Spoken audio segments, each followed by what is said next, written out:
गुरुर्ब्रह्मा गुरुर्विष्णु गुरुर्देवो महेश्वरा गुरु साक्षात् परब्रह्म तस्मै श्री गुरुवे नमः। तस्मै श्री गुरुवे नमः। तस्मै श्री गुरुवे नमः। बोलो समर्थ सदगुरुदेव संत श्री रामलाल जी सियाग की जय। बोलो शिव अवतारी महायोगी बाबा श्री गंगाई नाथ की जय। बोलो दशम अवतार कल की अवतार की जय। बोलो सनातन धर्म की जय। बोलो पलाना धाम की जय। बोलो जामसर धाम की जय। बोलो काजलवास धाम की जय। जय श्री गुरुदेव, जय श्री दादा। जय श्री गुरुदेव, जय श्री दादा गुरुदेव। जय श्री गुरुदेव, जय श्री दादा गुरुदेव। जय श्री गुरुदेव, जय श्री गुरुदेव, जय श्री दादा गुरुदेव। जय श्री गुरुदेव, सबको जय श्री गुरुदेव। चलिए अब जो है गुरुदेव का जो शाम का सेशन रहता है, जो हम सत्संग करते हैं एक साथ मिलके, ये इसलिए होता है कि जो परिवर्तन सिद्ध योग से आते हैं या सिद्ध योग के दौरान जो परिवर्तन हमें महसूस होते हैं, उनमें जो हमें अनुभूतियाँ होती हैं या फिर जीवन में जो बदलाव आते हैं, उनको समझने के लिए एक दूसरे के साथ हम शेयर करते हैं कि ये बदलाव आ रहा है, ऐसी अनुभूति हो रही है, या ऐसी मानसिक स्थिति है, ऐसी परिस्थिति है, या ऐसी साधना चल रही है। उससे जो परिवर्तन जीवन में आते हैं उसको समझने के लिए एक दूसरे की मदद हो सके, ऐसा इसलिए ये सेशन होता है। गुरुदेव के जितनी भी स्पीचेस हुए हैं, जितनी भी उनकी वाणी है, वहाँ से लेकर ही उसमें हम समझने की कोशिश करते हैं, या फिर श्री अरविंदो जी की जो किताब है, या फिर बाइबल की भविष्यवाणियाँ हैं, और जितनी भी हमारे पास लिटरेचर है जो गुरुदेव ने मेंशन किया है, उसमें से ही अपनी साधना को समझने की कोशिश हम लोग करते हैं। तो अगर आपको लगता है कि सिद्ध योग से आपके जीवन में कुछ परिवर्तन आ रहा है, तो आपको सबको वो परिवर्तन बताना चाहिए। और कोई परिवर्तन के समय, साधना के समय आपका कोई क्वेश्चन है, कोई प्रश्न है कि मैं साधना कर रहा हूँ तो मुझे इस तरह से महसूस हो रहा है या ऐसा है, वो भी आपको पूछना चाहिए, वो भी आपको शेयर करना चाहिए। तो अगर आप कोई शेयर करना चाहते हो, अपनी कोई बात शेयर करना चाहते हो, कोई प्रश्न शेयर करना चाहते हो, या फिर कोई बदलाव आप बताना चाहते हो सबको, तो आप बता सकते हो। जय श्री गुरुदेव। जय श्री गुरुदेव। आपके यहाँ पे 2 मोबाइल है ना बेटा, इसलिए इको आ रहा है। एक फ़ोन को म्यूट कर लो। कर दिया। हाँ चलिए। आज मैं ध्यान कर रही थी, तब मुझे ना एक बड़ा सा दरवाजा दिखा। उसके सामने मैं खड़ी थी, फिर दोबारा दिखा, तब मैं नहीं थी। अच्छा, वो बड़ा सा था। हाँ तो बस एक बार दिखा, ध्यान में। हाँ, कितनी देर के 2 लिए? बार दिखा। कितनी देर के लिए? 5 मिनट के लिए दिखा, फिर एकदम ध्यान भूल गया। 5 मिनट तो बहुत लंबे होते हैं बेटा। 5 मिनट का आपने बोल हाँ। दिया। 5 मिनट मतलब देखो, 1 second, 2 second, 3 second, 4 second, 5 second, फिर 60 तक गिनती चलेगी 5 बार। इतना लंबा आपको लगातार दिखता रहा वो? नहीं, बीच में नहीं दिखा, फिर और दिखा। अच्छा, क्योंकि कुछ चीज़ें होती है बेटा, जो मैंने जैसे कहा ना कि कुछ दर्शन ऐसे होते हैं। हमारा जो 2 तरह की हमारी जर्नी है, एक तो हमारी मन की एक जर्नी है, मन की एक यात्रा है, ठीक है। तो मन जहाँ तक है वहाँ तक अध्यात्म नहीं है। मन से जो अनुभूतियाँ होती हैं वो परिवर्तन के लिए, शिक्षा के लिए, समझने के लिए, अपनी साधना को समझने के लिए, अपनी वृत्तियों को समझने के लिए, अपनी सोच को समझने के लिए, अपनी स्थिति को समझने के लिए मन की अवस्था से पता चलता है कि मन कहाँ पर है, ठीक है। तो वो मन की अवस्थाएं हैं, लेकिन कुछ चीज़ें ऐसी होती हैं जो दिखती हैं अध्यात्म के क्षेत्र से, वो इतनी देर टिकती नहीं, क्योंकि मन उनमें हस्तक्षेप करना शुरू कर देता है जब तक कि हम मन शून्य अवस्था में ना हो।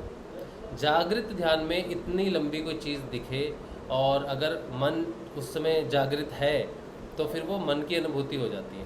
अध्यात्म में जब सारी चीज़ें बाहर की स्टॉप हो जाती हैं, जब पंच इंद्रियों का ज्ञान बंद हो जाता है, उसके बाद अगर कोई चीज़ दिखती है लंबे समय के लिए, तो वो अध्यात्म के क्षेत्र की मानी जाती है। लेकिन अगर मेरा जागृत ध्यान है और मुझे कुछ दिख रहा है और मेरी पंच इंद्रियां बाहर से कुछ ग्रहण कर रही हैं, इसका अर्थ है कि मैं माया के क्षेत्र में ही हूँ। अध्यात्म के क्षेत्र में जाते ही मेरी पंच इंद्रियों का रिसेप्शन बंद हो जाएगा, मतलब मेरे कान बाहर की आवाज़ सुन नहीं पाएंगे, मुझे बाहर का ज्ञान नहीं होगा मैं कहाँ पर बैठा हूँ। उसके बाद अगर मुझे सारी चीज़ें दिखाई देती है तो वो अध्यात्म क्षेत्र की है। अगर मुझे ज्ञान है कि मैं कहाँ पर बैठा हूँ और मुझे सब चीज़ें दिखाई दे रही है तो वो भौतिक जीवन का है या फिर मानसिक क्षेत्र का है, मन के क्षेत्र की चीज़ है वो। ठीक है, तो वो एक अनुभूति है, बस वो हमारी मदद करती है कि हमारी स्थिति क्या है।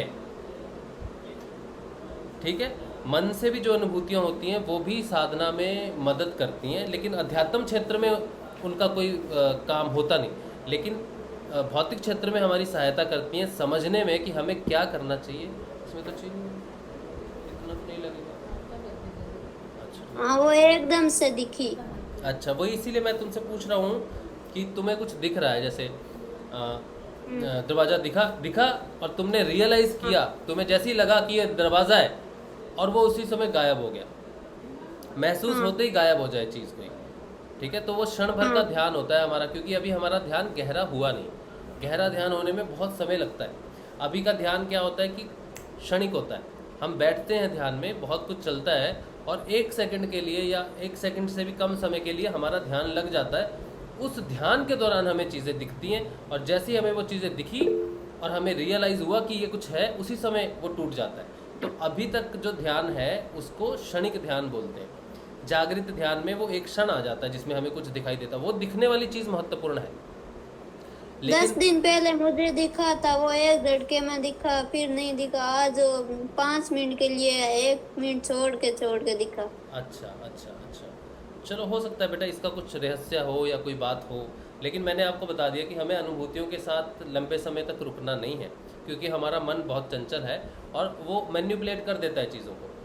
ठीक है, क्षणिक हाँ, हाँ पहले मुझे मन मतलब ध्यान में बहुत ज्यादा ले आता था कुछ भी, अब ज्यादा नहीं लाता है।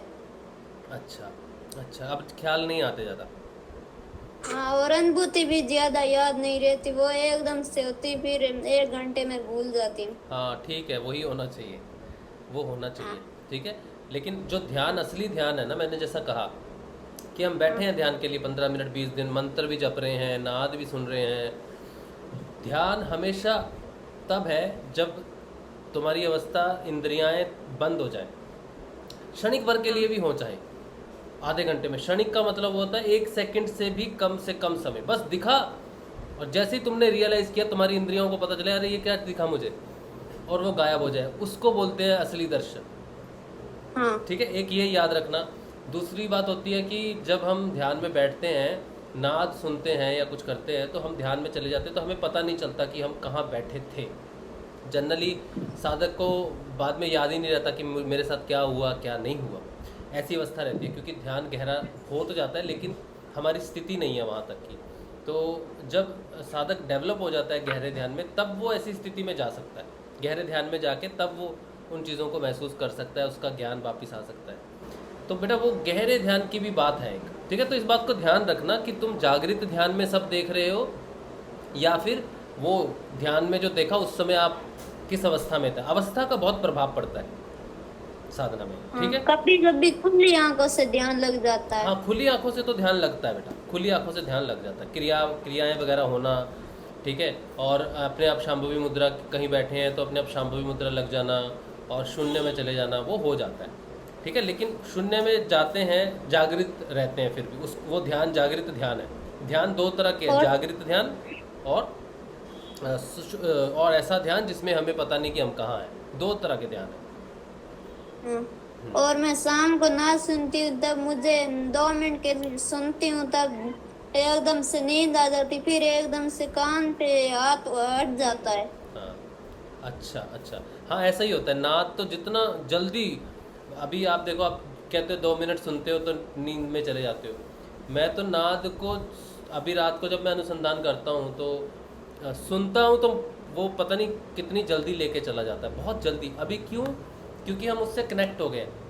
पहले जब नाद सुनते थे तो बीच में विचार आ जाते थे, विचार आ जाते थे तो फिर हम ध्यान सुन रहे हैं, हाँ ठीक है, अभी नाद सुन रहे हैं, विचार भी आ रहे हैं। अब क्या है, विचार शून्य हो गए, विचार कम हो गए हैं। तो जैसे ही नाद को सुना, सुनते ही वो ले जाता है अपनी नगरी में, क्योंकि ध्यान, अभी विचार आते नहीं। अभी जगत में वो विचार जो पहले हम जगत के साथ थे, हमें ये करना है वो करना है, बहुत सारे विचार रहते थे। अब वो पता है कि यार वो सब बेकार चीज़ें, अब वो सब नहीं करना है, या फिर अपनी जो फालतू की महत्वाकांक्षाएं होती हैं, फालतू की इच्छाएं होती हैं, वो ख़त्म हो जाती हैं। तो जैसे ही नाद सुना तो विचार आएंगे नहीं, तो वो इमीडिएटली नींद में लेके चला जाएगा। ठीक है, तो अभी तो विचार आता ही नहीं है। हाँ, फिर विचार आएंगे नहीं। जैसे ही नाद सुना और वो कहाँ गए पता नहीं, ऐसा लगेगा सो गए, लेकिन वो ले गए अपनी नगरी में, झट से ले जाता है फिर। तो नाद अनुसंधान भी जो लोग और करते हैं। पहले जब हाँ बेटा, पहले जब महसूस भी नहीं होता था, और अब तो एक बार शुरू हो गया फिर वो बंद ही नहीं होता है। हाँ अब कैसे छुट्टे नाम रट लाके।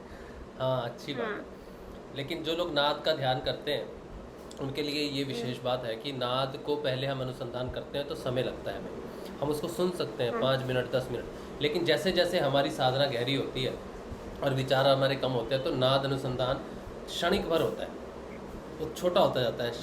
क्षणिक का अर्थ है सुनते ही आप निद्रा तंद्रा में चले जाओगे। रात को करके देखिए, बहुत आनंद आता है इस चीज़ में। समय लगता है लेकिन धीरे धीरे विचार कम होते हैं, कि यही क्रियात्मक बदलाव है आपका, कि फालतू की इच्छाएं, फालतू के विचार शून्य हो जाते हैं, खत्म हो जाते हैं। बहुत बढ़िया बेटा, ठीक है। और बाकी जो पहले जो तुम्हें वो बार बार एक क्या था दृश्य दिखता था, वो ठीक हुआ, वो खत्म हो गया? हाँ, वो अब नहीं दिख रहा है। हाँ ठीक है, उसको जाने दो। ठीक है, जो भी दिखे बेटा उसको भूल के आगे बढ़ना चाहिए हमें, ठीक है।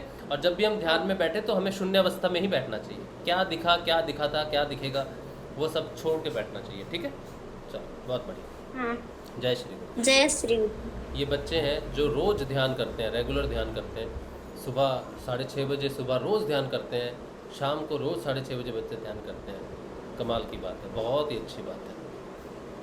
जय श्री गुरुदेव भैया। जय श्री गुरुदेव। गणपत जी, पहले क्या कि मेरा मन अशांत था, अब धीरे धीरे शांत होता जा रहा है, और गुस्सा बहुत आता था, अब गुस्सा पर कंट्रोल हो रहा है। अच्छा, और चेहरे पर मुस्कुराहट रह रही है हमेशा। अच्छा, शांत हो रहा है, गुस्सा अभी कम आता है। हाँ, पहले नेगेटिव विचार बहुत आते, अब धीरे धीरे नेगेटिव विचार हट रहे हैं और पॉजिटिव विचार आ रहे हैं। अच्छा अच्छा, बहुत बढ़िया, बहुत बढ़िया। और गुरुदेव की जो फोटो है वो जेब में 24 घंटा हमारे पास रहती है। हाँ, बहुत अच्छी बात है। ये मतलब जेब में से रहती है, निकलती नहीं। जेब में, इसके ठीक। हाँ, वो उसको हमेशा देखते रहे, और माथे पर जो हम टच करते हैं तो पूरे शरीर में वो वाइब्रेशन कंपन होता है। अच्छा अच्छा, बहुत बढ़िया। और खाने पर बहुत कंट्रोल हो रहा है। अब पहले क्या 2 रोटी सुबह खाते थे, हाँ, अब 1.5 रोटी हो गई। सेहत तो ठीक है। हाँ हाँ, और शाम को 1.5 रोटी खाते हैं तो उनकी जगह 1 रोटी हो गई। अच्छा, खाना कम हो गया है। खाना भी कम हो रहा है, ऐसा मैं कि अंदर से महसूस हो रहा है, फील हो रहा है। अच्छा अच्छा, ये दिख रहा है फिर। हाँ, पहली बात तो आपने जो कही कि पहले नेगेटिव विचार आते थे, अब पॉजिटिव विचार आते हैं। हाँ जी। तो अभी आगे हमने क्या करना है, वैसे तो हमारी जो यात्रा है ये पॉजिटिव विचारों की भी नहीं है। हमारी यात्रा है कि नेगेटिव विचार तो जाएंगे ही जाएंगे, पॉजिटिव विचार भी जाने चाहिए, क्योंकि विचार शून्य की अवस्था में जाना है हमें। तो जी। अगर आपको पॉजिटिव विचार भी आते हैं तो वो हमारी फाइनल अवस्था नहीं है, ठीक है। उससे भी मुक्त होना है आपको। तो आपको ये सोचना है कि शून्य की तरफ बढ़ना है आपको, ठीक है। सिर्फ पॉजिटिव विचार आते हैं उसको पकड़ नहीं लेना कि हाँ मुझे अच्छे विचार आते हैं, या फिर अगर हम उस अवस्था को पकड़ लेंगे तो वो फिर उस अवस्था में हम रहेंगे, हमें पता नहीं चलेगा कि हमें इससे भी आगे जाना है। तो आप जब भी ध्यान में बैठेंगे ना, तो आपने सोच से बाहर निकलने की, मतलब बिल्कुल शून्य अवस्था में गुरुदेव को देखने की कोशिश करनी है, गुरुदेव का ही ध्यान करना है। विचार कुछ भी ना है, ना पॉजिटिव ना नेगेटिव जी। बहुत बढ़िया गणपत जी। आपकी आयु कितनी है अभी, कितने वर्ष के हो आप? अभी हमारी आयु है 35 साल। तो अच्छा, तो 35 साल में तो रोटी वोटी खानी चाहिए, सुबह 4-5 पराठे रगड़ने चाहिए। सुबह नाश्ता करते हैं और फिर 12-1 बजे रोटी खाते हैं, फिर शाम को खाते हैं। क्या करते हो गुरु भाई वो बाजरे की रोटी की बात कर रहे होंगे, एक डेढ़ बहुत होती है इसमें। आप? अच्छा है। बाजरे की रोटी। ओ, बाजरे की रोटी और मक्की कनक की रोटी में क्या क्या मैंने तो कभी खाई नहीं बाजरे की रोटी। बाजरे की रोटी क्या है, हमारे राजस्थान में यह बाजरा बहुत उगता है। बाजरे की जालोर रोटी में। वो जो मोटी रोटी होती है वैसी वो वाली रोटी बात कर रहे हो? बड़ी वाली है ना, बाजरे वाली बड़ी। मतलब हमारी 6-7 रोटियां, आपकी एक रोटी। हाँ ये अच्छा अच्छा, तब तो 1.5 रोटी भी ज्यादा है बड़ी रोटी भाई। होती है वो, थाली के जितनी, हाँ थाली की जितनी बड़ी रोटी होती है वो। अच्छा ओ अरे भाई फिर तो 1.5 भी ज्यादा है गणपत भाई। वैसी रोटी भैया जी ऐसा नहीं होता, हाँ बड़ी रोटी से फर्क नहीं होता, वो हैवी होता है, बाजरा होता है। अच्छा इसमें अपन के इधर गेहूं होता है वो बहुत हल्का होता है। अच्छा। 4 रोटी खा लेंगे तो एकदम से पचा लेंगे। अच्छा। अगर आपने 1 रोटी खा ली ना, अगर आप 4 रोटी खाते हो 1 रोटी खा ली हाँ। तो आप घूम जाओगे, अच्छा अगर आपको Oh फैट my हो God. जाओगे। हाँ बहुत हैवी होती है, अच्छा मुश्किल अच्छा, होता है तो उसको। फिर ठीक है। मैं तो सोच इसमें रहा था एनर्जी ज्यादा होती है। अच्छा हाँ बहुत एनर्जी होती है इसकी। हाँ, और फिर सर्दियों में फिर खाया बाजरा जाता की है, रोटी आपके सूखी तो उधर खाते नहीं होंगे। खाते बाजरा की रोटी सूखी तो खाते नहीं होंगे, घी भी तो लगाते होंगे, दाल बाटी चूरमा वगैरह वो सब भी तो होता नहीं, होगा। नहीं, उनके साथ घी सब्जी खाई जाती है, दही खाया जाता है इसमें। ये तो राजा जी का खाना है जी। हाँ, बहुत घी गर्म होता है बाजरा तो, अच्छा अच्छा हमारे इधर सर्दियों में मिलता है। अच्छा, चलो फिर तो गणपत जी, फिर तो अच्छी खबर है। मैं तो सोच रहा था रोटी गुरुदेव ने इतनी कम क्यों करती, 35 साल का जवान लड़का है। फिर तो बहुत बढ़िया कि चलो ठीक है से जय श्री गुरुदेव। जय श्री गुरुदेव गणपत भाई। अच्छा, गांव की बात है ना, मैं शहर का पट्टा जानता नहीं हूँ। गांव में मैं रहा हूँ, पंजाब में जब हम रहते थे मक्की की रोटी खाते थे, तो मक्की की रोटी 3-4 हम खा लेते थे, तो वो हैवी होती है। कणक की रोटी जो होती है वो अगर हम 10 खा लें और मक्की की रोटी 4 खा लें तो बराबर ही मानी जाती है। बाजरे की मैंने कभी खाई नहीं, लेकिन देखें गुरुदेव कभी आपके राजस्थान में खिलाएंगे। दाल बाटी चूरमा हमने ज़रूर खाई थी हमारे प्रमोद जी के घर में, लेकिन मैं ज़्यादा खा नहीं पाया था क्योंकि मेरी सेहत ठीक नहीं थी उस समय। चलो देखते हैं नवंबर में गुरुदेव अगर समाधि के दर्शन करवाएंगे, सब आएंगे मिलके, तो ये बाजरे वाला काम भी करके देखेंगे क्या चीज़। नवंबर में मिलेंगे बाजरे की रोटी। हाँ, नवंबर में बाजरे की रोटी का एक बार लगाते हैं डेरा। हाँ, और हम लोग डाइजेस्ट भी कर पाएंगे उसको, क्योंकि हल्की हल्की सर्दी भी होगी। अच्छा चलो ठीक है, देख लेते हैं, देखें हैं गुरुदेव खिलाएं बाजरे की रोटी, बहुत बढ़िया। अच्छा चलिए, और कोई गुरु भाई है जो अपना परिवर्तन बताना चाहे?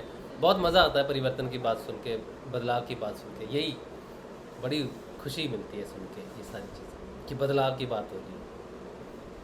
और कोई गुरु भाई है जो अपना बदलाव बताए या फिर बताए कि साधना कैसी चल रही है, क्या है? जय श्री गुरुदेव भैया जी, मेरा तो परिवर्तन ये है कि मेरी तो नींद खत्म हो गई। क्या खत्म हो गया? नींद नींद? रात की ना दिन की? नींद नहीं आती रात को। नींद नहीं आती। तो दिन की क्या अवस्था है? दिन में भी आई है, दिन में भी नींद नहीं आती, रात में भी नहीं आती? नाच सुन रहे हैं हाँ। और नाच सुनते सुनते हल्का नींद सी आएगी, फिर पता चला कि हम सोए ही नहीं है, अभी भी जगे ही हुए थे। अच्छा, तो दिन रात को कितने घंटे सोते हो? मुश्किल से 2 घंटे, हैं? 2-3 घंटे मुश्किल। कितने से कितने बजे तक सोते 11 हो? बजे 11 बजे तो हम सोना शुरू ही होता है हमारा। अच्छा बिस्तर पे 11 बजे जाते हैं, उसके बाद में थोड़ा हम अपने नाद के तरफ जाते हैं कि नाद सुन लें, फिर नाद में ही खो जाते हैं। अच्छा फिर 12, 1, 2 भी बज जाए कोई वो नहीं है, अच्छा। देखते रहो कि हाँ 2 बज गए, 2:30 बज गए, फिर सुबह 5 बजे उठ जाते हैं। मतलब 11 बजे सोने की तैयारी करते हो और 2:30 बजे सोते हो? हाँ यही हो कितने रहा घंटे हो गए? 3.5 घंटे आप तैयारी करते हो सिर्फ सोने की? है। बिल्कुल। ये कैसा सोना है? मतलब ये कैसा राजाओं का जो ठाट वाट होता होगा कि सिंहासन बंद 11 करना है, ये करना है, वो 11 बजे लेट गए, सोने के लिए लेट गए, ठीक है? ये बड़ी लंबी तैयारी है सोने की है। नींद नहीं आती भैया जी। ये गुरुदेव की फौज है जो मौज कर रही है। वही तो रात तो मैंने बोला भैया जी, हाँ तो बज रहे थे 2 बज रहे थे। हाँ। मैंने कहा गुरुदेव अब मुझे सोना है, नाच सुन रही थी। फिर मैंने कहा गुरुदेव अब मुझे कुछ अजीब सा हो गया कि ना तो नींद आ रही है ना नाच सुना जा रहा है, विचार पता नहीं कहाँ से फालतू। फिर मैंने गुरुदेव अब मुझे सोना है, तब मुझे नींद आई। उसके भी थोड़ी देर बाद नींद आई। हाँ लेकिन ये 5 एक दिन की बजे अवस्था हो सकती है ना, रोज की अवस्था क्या है कि 11:30 बजे शुरू किया और 2:30 बजे रोज सोए, ये तो रोज की अवस्था है ऐसी। हाँ भैया जी, ये रोज का मतलब 11 बजे हमारा काम खत्म होता है, आते हैं हमारे हस्बैंड, तो वो खाना पीना कर कुरा के फिर हम 11 बजे सोने के लिए अच्छा, रेडी होते टीवी हैं। वगैरह नहीं देखते रात को? नहीं मैं नहीं देखती भैया जी, बाकी सब लोग देखते हैं, मैं नहीं देखती। तो टीवी तो चलता ही होगा ना, जब आप बैठे हो कहीं पे या लेटे हो वहीं उसी रूम में टीवी चलता है। हाँ मैं अंदर मैं भी 2000 से जुड़ी हूँ, से टीवी नहीं देख रही। टीवी से क्या दुश्मनी अब यहाँ होगी? पे बंद हो गया है टीवी देखना। मैं भी पहले बहुत शौक था। टीवी से कोई दुश्मनी तो नहीं की ना? नहीं दुश्मनी कुछ नहीं, अच्छा लगता था पहले, कोई भी स्टोरी देखना अच्छा लगता था। हाँ वो लेकिन अब गृहस्थी नहीं। जो चलती थी, उनके नाटक रोना धोना चलता था, फैमिली ड्रामे चलते थे, वो अलग बात है। टीवी में और भी बहुत सारी चीज़ें हैं, खेल है टीवी में, और मनोरंजन के लिए कॉमेडी पिक्चरें हैं, एक्शन मूवीज़ हैं, बहुत कुछ है। जरूरी थोड़ी ड्रामा ही देखना है, और भी चीज़ें होती हैं। नहीं, शुरुआत तो यहाँ न्यूज़ से है, हुई न्यूज़ थी। है, हैं? बीच में हम शुरुआत तो यहाँ से हुई थी, टीवी छूटा था। हाँ। नाम जब शुरू करा था तो मैंने कहा मेरा बीच बीच में छूट जाता था, ध्यान एकदम से टीवी में चला जाता था। फिर मैंने कहा इतना टीवी देखेंगे इतना तो हम अपना नाम जप कर लेंगे, यहाँ हमें सही नहीं है यहाँ बैठना। हाँ। तो हम अंदर चले जाते थे कमरे में। अच्छा। और फिर तब से ऐसा हो गया कि अब टीवी देखने को मन नहीं होता। पहले मैं जो टीवी देखता था, पहले जिस तरह का टीवी देखते थे पहले, अभी वैसा टीवी नहीं देखते, अभी वैसे प्रोग्राम हम नहीं देखते।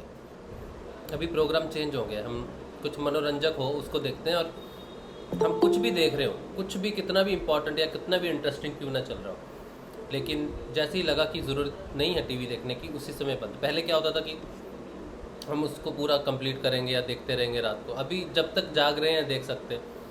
लेकिन टीवी लायबिलिटी नहीं है अभी, मनोरंजन का चीज़ है तो सिर्फ मनोरंजन तक ही सीमित है। ये तो बदलाव है। एक बार तो टीवी बिल्कुल बंद हो गया था हमारा, बिल्कुल 6-8 महीने के लिए टीवी हमने बंद ही कर दिया था एकदम, कुछ नहीं। उसके बाद थोड़ा बहुत रात को देखते हैं थोड़ा, हाँ ये है। लेकिन है ये मतलब टीवी वाली वो चीज़ जो थी सीरियसली ड्रामे वगैरह जो चलते थे वो नहीं, वो पसंद नहीं है हमें। पसंद नहीं मतलब अभी अच्छे नहीं लगते देखने, और जाली से लगते हैं, नकली से लगते हैं। जय श्री गुरुदेव भाई जी। हाँ जी सुधा जी। मैं मेरी सिस्टर के बारे में बताना चाह रही हूँ। उसको 1 महीना हो गया, उसके मुंह में छाले भरे पड़े हैं, बिल्कुल खाना नहीं खा पा रही, कोई टेस्ट नहीं है खाने का, कुछ नहीं है। इतनी गर्मी उसको लगती है, और क्रियाएं बहुत भयंकर वाली उसको, मतलब कई घंटे लगी रहती है क्रियाओं में। 24 घंटे लगी रहती है? नहीं कई घंटे मीन्स अगर बैठी है तो उसको हो गए 2 घंटे हो गए हैं, 1.5 घंटे हो गए हैं, कभी गुरुदेव डांस करा रहे हैं, कभी कुछ करवा रहे हैं, मतलब वो उसमें रहती है। और इस वक्त उसकी कंडीशन ये हो रही है, खाना खाने के लिए भी परेशान है कि खाना कैसे खाऊं। हाँ तो इतनी क्रियाएं तो होनी नहीं चाहिए, ये तो ठीक नहीं है। फिर क्या बात इसको, और लेटती है तो ऐसा लगता है उसे जैसे गले में कुछ अटका पड़ा है, हंस रहा है। सरिता की बात कर रहे हो? सरिता जी की बात कर रहे हो? हाँ जी हाँ जी। अच्छा, कहाँ रहती हैं वो मेरठ में है, हम लोग हरिद्वार में हैं। अच्छा वो मेरठ में रहती हैं। इतनी देर तो क्रियाएं होनी नहीं चाहिए, जितनी देर माँ कुंडलिनी क्रियाएं करेगी वो गर्मी तो पड़ेगी। तो वो ये बोलती है कि मैं गुरुदेव से पूछूंगी, मैं किसी से बात नहीं करूंगी इस बारे में। हाँ, गुरुदेव से पूछूंगी, बिल्कुल गुरुदेव से टाइम काफी हो गया, और अब उसको मतलब 1 महीना हो गया, उसके मुंह में छाले नहीं जा रहे।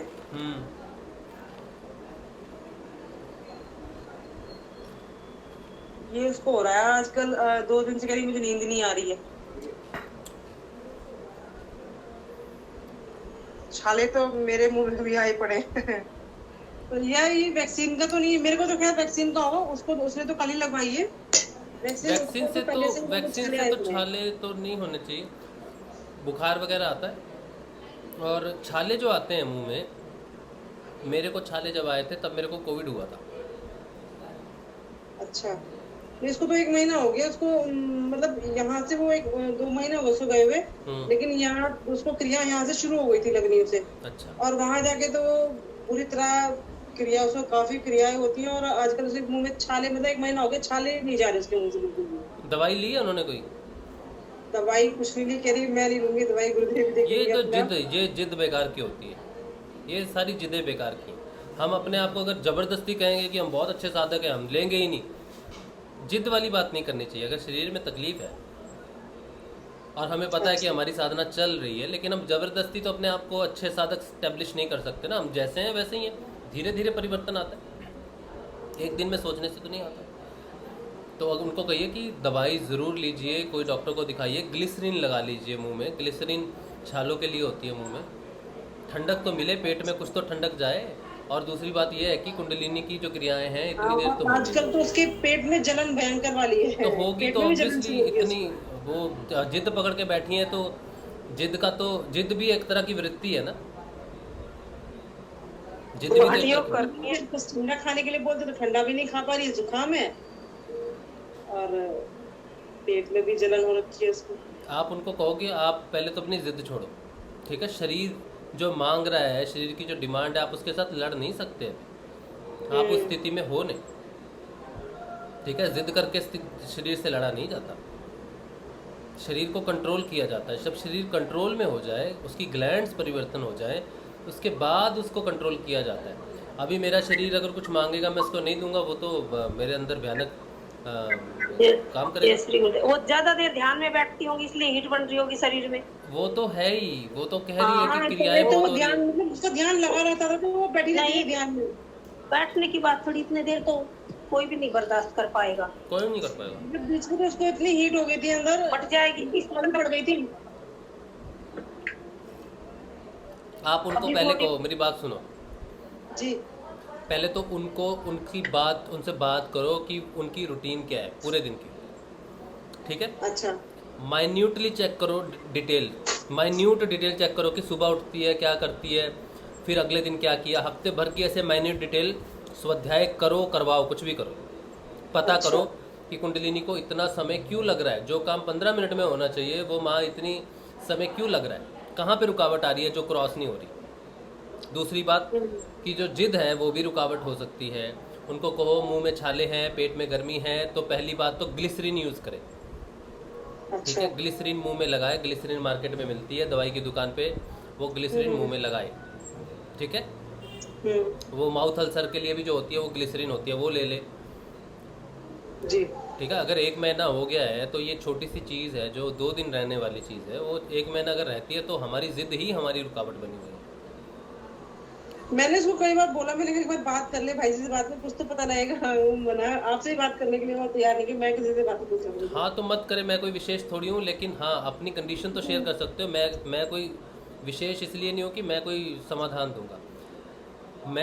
आप बात इसलिए कर सकते हो ग्रुप में आके कि आप अपनी स्थिति बता सकते हो। मेरी स्थिति वैसी रह चुकी है तो मैं आपको अपनी स्थिति के बारे में बताऊंगा, मैं आपको कोई नया फंडा दे दूंगा। अच्छा, और अभी इससे पहले उसको हार्ट बीट एकदम बढ़ना और काफी पेन भी उसको, मतलब पहले वैसे कोई प्रॉब्लम नहीं है उसे। हाँ। लेकिन इसी से साधना में ध्यान, योग में आने के बाद ही उसको हार्ट पेन होना शुरू हुआ, काफी तेज।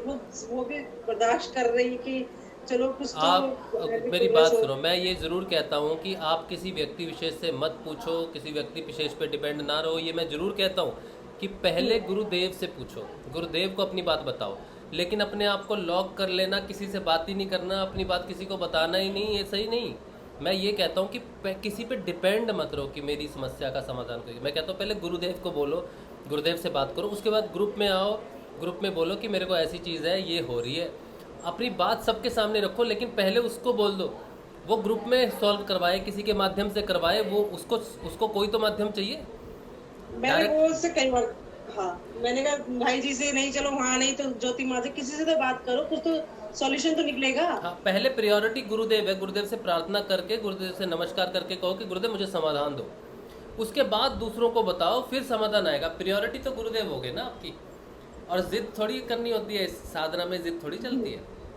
वो बस एक जिद ही है कि गुरुदेव को तो रोज बोलती है लेकिन गुरुदेव भी तो अपने एकदम से मैं साधना इतनी स्ट्रांग भी नहीं हुई है ना कि गुरुदेव सामने आके बता दें। सुन लेंगे गुरुदेव एक ही बार में सुन लेंगे। लेकिन बात ये है कि अभी आपने बोला तो जब मेरे को यहाँ से दिख रहा है कि उन्होंने जिद पकड़ी हुई है, तो गुरुदेव को नहीं पता उन्होंने जिद पकड़ी हुई है। तो ये रियलाइज कौन करवाएगा उनको कि ये जिद है, ये साधना नहीं है, ये जिद है।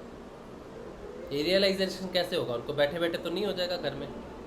जी जी जी। तो उनको बोलो, गुरुदेव को पहले बोलो सारी चीज़ें, उसके बाद ग्रुप में आओ, लोगों से बात करो, डॉक्टर से उस बीमारी का इलाज जो है उसके लिए पता करो। प्रायोरिटी गुरुदेव है, उसके बाद वो आपको डॉक्टर के पास लेके जाते हैं, आपको किसी व्यक्ति विशेष से बताते हैं, किसी किताब के माध्यम से बताते हैं। उनको मौका तो दो, कैसे मार्गदर्शन करेंगे वो? तो आप कहती है कि मैं ध्यान में बैठती हूँ तो मुझे ऐसा फील होता है जैसे कि मैं वो खुद सांप की मुद्रा में बैठी हुई है। वो सब ठीक है, जो भी बैठी हुई है, जो भी चीज़ कर रही है, कुंडलिनी अनेक प्रकार की क्रियाएं करती हैं। मेरा कहने का अर्थ है कि उनको बोलो अपना ये व्रत नहीं है, जिद तोड़ो और अच्छा। ग्लिसरीन लगाओ मुंह में, जो दवाई है वो लो, डॉक्टर से ऑनलाइन संपर्क करो, कैसे भी करो, गुरुदेव ही करवाएंगे। वो सारी चीज़ें होती हैं बीमारियां की, इसमें कोई बड़ी बात थोड़ी कि हर बीमारी आपको अब मेडिटेशन करोगे तब तक उसको लिंगर करते रहोगे, उस चीज़ को उसको पकड़ के रखोगे। अपनी साधना को कभी भी व्यक्तिगत चीज़ों के इस पे जिद में नहीं लाना चाहिए। साधना बिल्कुल नॉर्मल चलनी चाहिए, पानी की तरह। उसको जिद का हिस्सा नहीं बनाना चाहिए कि नहीं करना है तो आप ही को करना है। ठीक है, जब करना है कर देना, मैं तो नाम ले रहा हूँ, ध्यान कर रहा हूँ आपका, मेरी प्रायोरिटी आप हो, लेकिन अपने आप को संभालना आपकी जिम्मेदारी है। ठीक है, ठीक है भाई जी। हाँ जी। जय श्री जी। हाँ ग्रुप जी। में तो रोज जुड़ी हुई होती है, सुनती सबकी है, बताती नहीं है। कोई बात नहीं, लेकिन सुन के ही कुछ मार्गदर्शन हो जाए। ओके, जय श्री गुरुदेव भाई जी। जय श्री गुरुदेव। भैया जी, हाँ जी गोविंद। ये फिटकरी जो है ना वो बहुत इफेक्टिव है छालों के लिए। क्या ये चीज? मेरी प्रैक्टिकल फिटकरी जो होती है ना, करी, हाँ हाँ, एलम जिसे कहते हैं, हाँ हाँ, वेरी इफेक्टिव फॉर ये छालों के लिए। तो कुल्ली करना उससे, उसका गार्गल कर ले एक बार रात को सोते टाइम, लेकिन 2 वो दिन करेंगे तो उसके बाद जलेगा एक बहुत, छाल जलेगा करेंगे। बहुत। वो गार्गल करेगी तो जलेगा मुंह तो बहुत ना उससे। नहीं भैया, एक बार एक बिल्कुल थर्ड हो जाएंगे और 2 दिन में तो खत्म हो जाएंगे। अच्छा अच्छा, फिटकरी बहुत के, इफेक्टिव। हाँ फिटकरी के गार्गल। हाँ, अच्छा करके सो जाए, सुबह देखिए कितना फर्क हो जाएगा। हाँ, लेकिन वो तो आपकी सुनेंगी नहीं ना, उन्होंने तो जिद पकड़ी हुई है। वो तो that we cannot do anything.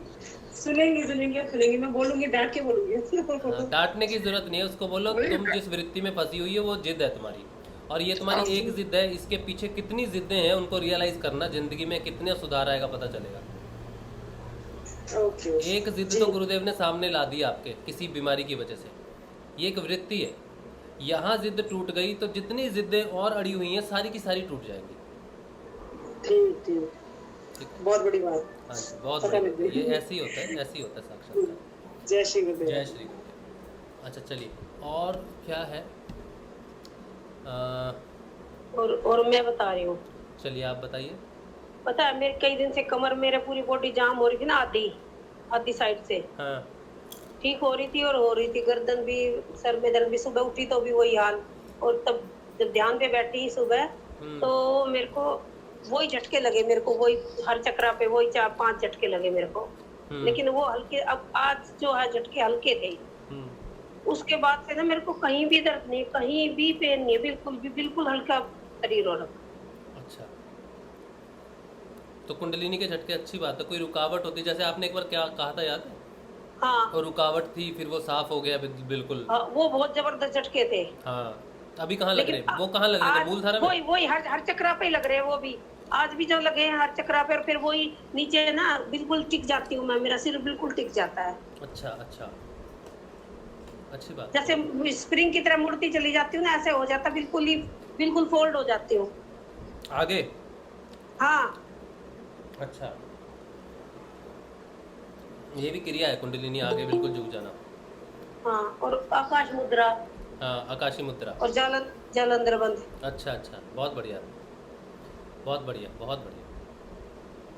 तो इससे और भी क्या, मतलब आपको व्यवहार में कैसा लग रहा है अभी?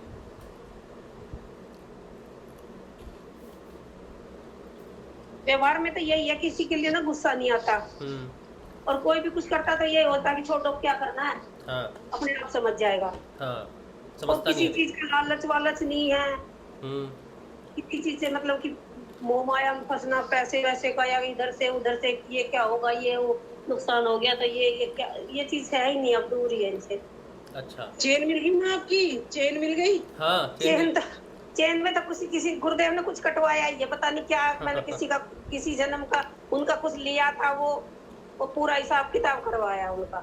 आपके पास डेली सुनती हूँ, डेली याद आती है कि आपकी चेन के लिए पूछूंगी। नहीं, वो चेन तो पता है वो मेरी होगी ही नहीं, वो इतने दिन के लिए ही थी मेरी।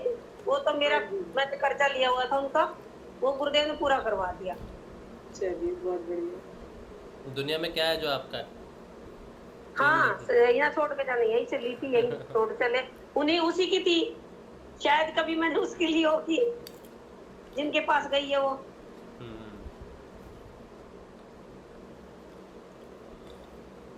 लेकिन आप ये नहीं पता है, और किसी से किसी तरह की बात करने का मन नहीं होता। सिर्फ अगर कोई गुरु भाई बहन का फोन आता है तो बहुत अच्छा लगता है, बात करती रहूं। हाँ। और बाकी रिश्तेदारी से बात करने का मन नहीं करता किसी से। अच्छा, टाइम वेस्ट इधर कर सकते, उधर करने की इच्छा नहीं होती। हाँ टाइम वेस्ट।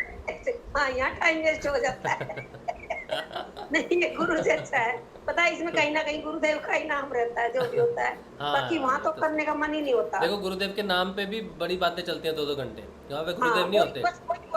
वही होती है। गुरुदेव होने चाहिए 2 घंटे, लेकिन गुरुदेव के नाम पे बहुत कुछ चलता है। सिर्फ और सिर्फ गुरुदेव। हाँ, फिर ठीक है, फिर तो सत्संग हो गया, और कुछ है ही नहीं। फिर तो सत्संग हो गया। हाँ, बहुत बढ़िया, बहुत बढ़िया, बहुत बढ़िया। अच्छा, ये तो बात रही कि मैं यहाँ पे कुछ बोलना चाहता था कि सोचो इनकी चेन चोरी हुई, चेन चोरी किसी ने ले ली। पहले तो ये रही कि कहाँ गई इस भाव में, फिर इन्होंने कहा जिस उसका देना होगा दे दिया। अब ये सोचो कि इस भाव से भी अगर है कि हम सोचो किसी ने कुछ ले ही लिया और हमने कहा चलो हमें तुम्हें माफ़ किया भैया, हमने तुम्हें माफ़ कर दिया, ये फाइनल हो गया, छोड़ दिया। लेकिन इससे भी बारीक अगर जाएं, इससे भी अगर नीचे लेके जाती है साधना कि हमने किसको माफ़ किया और क्यों किया। माफ़ी रहने वाले हम हैं कौन, माफ़ी देने वाले हम हैं कौन। और भी सूक्ष्म जाता है, इससे भी सूक्ष्म चला जाता है विचार। ये सारे विचार ही हैं जो घटनाक्रम जीवन में घटे, उससे विचार प्रकट होते हैं। विचार किस स्तर के हैं और किस शून्य स्तर तक जा सकते हैं, यही साधना का असर पड़ता है। तो भौतिक जीवन में कोई भी घटना घटे, अच्छी या बुरी, लेकिन उससे स्वाध्याय करते करते परिवर्तन कहाँ तक नीचे तक जा सकता है, वो साधना का मूल है। ठीक है। अच्छा, ज्योति बेबी आई, उससे बात करेंगे। पहले मैं 2 प्रश्न ले लेता हूँ।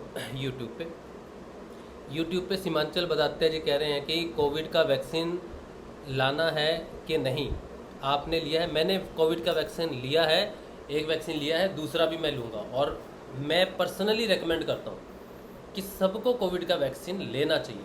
जिस तरह से बच्चा पैदा होता है उसको सारे वैक्सीन दिलवाते हो आप, इसी तरह से कोई बीमारी निकली है उसके लिए वैक्सीन सरकार ने निकाला है, और सरकार को आपकी ज़रूरत है उस वैक्सीन में।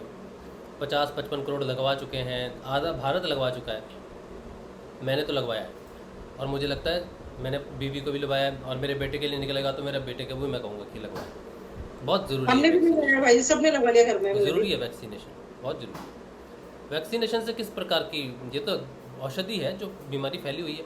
और हाँ, अगर किसी साधक को कभी कोविड ना हुआ होता तब हम सोचते भैया हमें तो होता ही नहीं, हमें तो सिद्धियोग करते हैं, हमें तो कोविड होता ही नहीं, हमें वैक्सीन की क्या ज़रूरत है।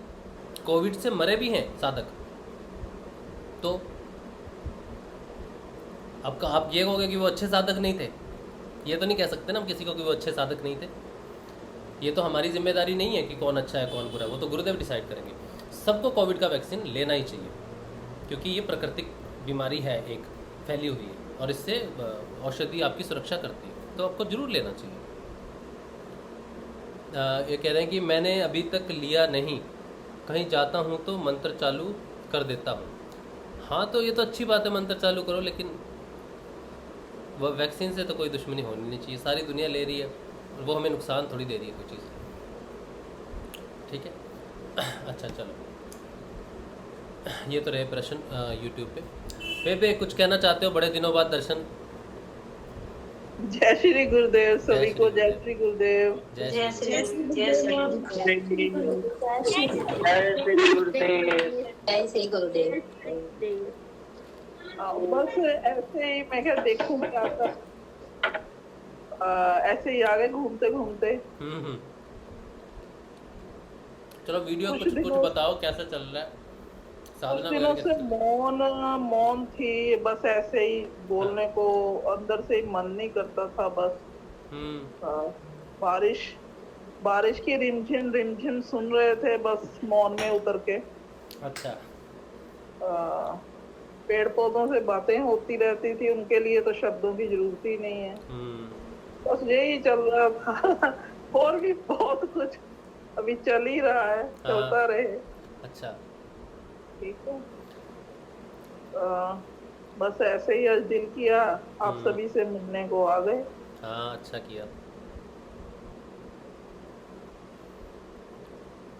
बस और अपनी अपनी सुनाओ। किसी ने कोई बात करनी है भैया बेबे से तो कर लो, समस्याएं मत बताना, बात कर लो बस, सिंपल बात भी होती है, जरूरी नहीं है कि बेबे को याद किया समस्या है तो तभी याद करिए, ये तो फिर ये हो गया क्या बोलते हैं इसको, मतलब प्रस्ती होगी व्यक्ति। ऐसे भी साधक को याद कर लेना चाहिए बेबे को, मैं तो मतलब के लिए याद करता हूँ, मैं ये बता दूँ। जय श्री गुरुदेव माँ। जय श्री गुरुदेव सभी। बहुत याद कर रहे हैं आपको, काफी दिन हो गए बात हुए। एक दिन मुझे ना पता नहीं वो कहाँ रहती है, मुझे ये भी नहीं पता, वो इंग्लैंड रहती है अमेरिका रहती है, विजय लक्ष्मी है शायद उसका नाम। हाँ विजय लक्ष्मी, हाँ माँ। उसका फोन आया था तो वो उसका बेटा बड़ा अच्छा संगीत में हो गया है, तो उसने मुझे उसके सेशन में भी आते थे पहले, संगीत भजन वगैरह गाते थे अपने सेशन में ही, शनिवार को आए थे 2-3 बार उनका बच्चा। हाँ तब आप लोग उस टाइम भी वो याद कर रहे थे। हाँ, तो साधना बड़ी अच्छी चल रही सभी की, जो आ रहे हैं उनकी भी, जो नहीं आ रहे उनकी भी, क्योंकि कुछ ऐसी चीजें हो जाती है फिर वहां पर ये है कि बस एकांत चाहिए, एकांत सा हो जाता है सब कुछ। तो हम सभी आप सभी को याद करते हैं, और जो नहीं संपर्क में भी आते जाते या नहीं रहते तो भी कभी कभी आते हो तो अच्छा लगता है माँ के, हाँ ठीक है माँ आ गए। एक दूसरे के लिए बस अच्छी बात है। अच्छी ये है कि सभी अध्यात्म में आगे बढ़े, और जो अनुभव या जो एक आनंदमय स्थिति में एक अनुभव कर रही हूँ वो सभी करें, और यहाँ पर आके वाकई ये लगता है कि एक सार्थक है दुनिया में आना। तो नहीं तो बस ये था क्यों हर रोज शिकायतें थी भगवान से, हर टाइम ये था क्यों भेज दिए जहाँ पर इतना दुख है। अब तो कुछ लगता ही नहीं, अब तो ये है कि हाँ बिल्कुल यदि तू ना भेजता तो फिर कैसे हम तुमसे दोबारा मिलते, और जो मिलन इतना अद्भुत है ना, के लिए शब्द नहीं है। और बस अब क्या कहें, गुरुदेव की इतनी कृपा, कभी बताऊंगी कि मैं कौन कौन से अनुभवों से गुजर रही हूँ, जब मेरी जिंदगी के बदलाव। बस अब तो थोड़ा शांत रहने को दिल करता है अंदर से, बिल्कुल बस कि ठीक है, बस जो हो रहा है उसे देखते रहो। जय श्री गुरुदेव सभी को। जय श्री गुरुदेव। जय श्री गुरुदेव। वैसे ये भी अच्छी बात है कि हमने जो अभी तक जो यात्रा हमारी हुई है उसमें हमें बदलाव दिखता है, अपने में, दूसरों में, जो जुड़े हुए हैं उनमें। मुझे तो बहुत कुछ ऐसा दिखाई देता है। साधना जब हमने शुरू की और फिर हम मिले और फिर हम जामसर गए, काजलवास गए, उसके बाद आए, अब जो परिवर्तन वो उस समय के साधक में और इस समय के साधक में लगता है, सिर्फ एक में नहीं, सब में परिवर्तन है। लेकिन रियलाइजेशन परिवर्तन की कब आती है ये ज़्यादा महत्वपूर्ण है, कि आप में परिवर्तन तो आ गया, परिवर्तन के दौर से भी गुजर रहे हो, लेकिन वो परिवर्तन का दौर जब ख़त्म होता है तो रियलाइजेशन भी आती है कि ये हुआ है, इसलिए हुआ है, और वो ज़रूरी है। और जब जब जिसको रियलाइजेशन आती रहेगी और उसको पता चलेगा कि कितना ज़रूरी होता है साथ में साधना करना या फिर एक दूसरे के साथ में चलना, कितनी जल्दी परिवर्तन आता है। जो व्यक्ति अकेला साधना कर रहा था, जब वो ग्रुप में आता है तो कई सालों की साधना, क्योंकि बहुत सारे लोग होते हैं जिनकी साधना अलग अलग क्षेत्र की होती है, तो हमारे कोई क्षेत्र अगर मिस हो जाएं कहीं पे, या हमारे जीवन में हम सब क्षेत्रों को कवर ना कर पाएँ, तो दूसरे साधक के उस क्षेत्र से हम ये शिक्षा ले सकते हैं कि ये भी साधना का अंग है, ये भी साधना में होता है, तो उतना ही ज़रूरत है उसके लिए जानने के लिए। तो मिलके जो साधना होती है, एक साथ जब हम एक दूसरे की साधना को जानते हैं तो वो हमारी साधना में एडवांटेज होती है कि ये भी साधना में होता है। साधना अकेले ही करनी होती है, लेकिन ग्रुप साधना का एक महत्वपूर्ण योगदान है साधना में तीव्र गति लाने के लिए। तो देखते हैं कि क्या होता है। अगले टूर में फिर से जाएंगे और क्या धमाल मचेगी। कोई उम्मीद है? शांत रहें सारे, क्यों? शांति में कोई मज़ा नहीं। धमाल नहीं होगा तो कैसे पता चलेगा कि कौन जिंदा है कौन मर गया? धमाल होना चाहिए। धमाल ऐसा होना चाहिए कि सारी दुनिया को पता चले कौन आया था यहाँ पर भैया। कौन आया कौन था, नाम बताओ। तो एक बार कहीं जाओ तो वहाँ पे सबका नाम पता होना चाहिए कि वो व्यक्ति यहाँ आया था। और हिस्ट्री में लिखा जाए कि ये वही 10 साल पहले आया था। नहीं तो लोग रोज़ जाते हैं। आप रोज़ आते हो? अच्छा, पता ही नहीं हमें तो। हर साल आते हो? साल में 3 बार आता हूँ। अच्छा। और एक व्यक्ति एक ही बार जाए और पता चले वो 10 साल पहले आया था, उसके बाद आया नहीं, या वो 10 साल पहले ऐसा करके गया। तो जहाँ जाओ वहाँ धमाल थोड़ा सा मचाना ज़रूरी है।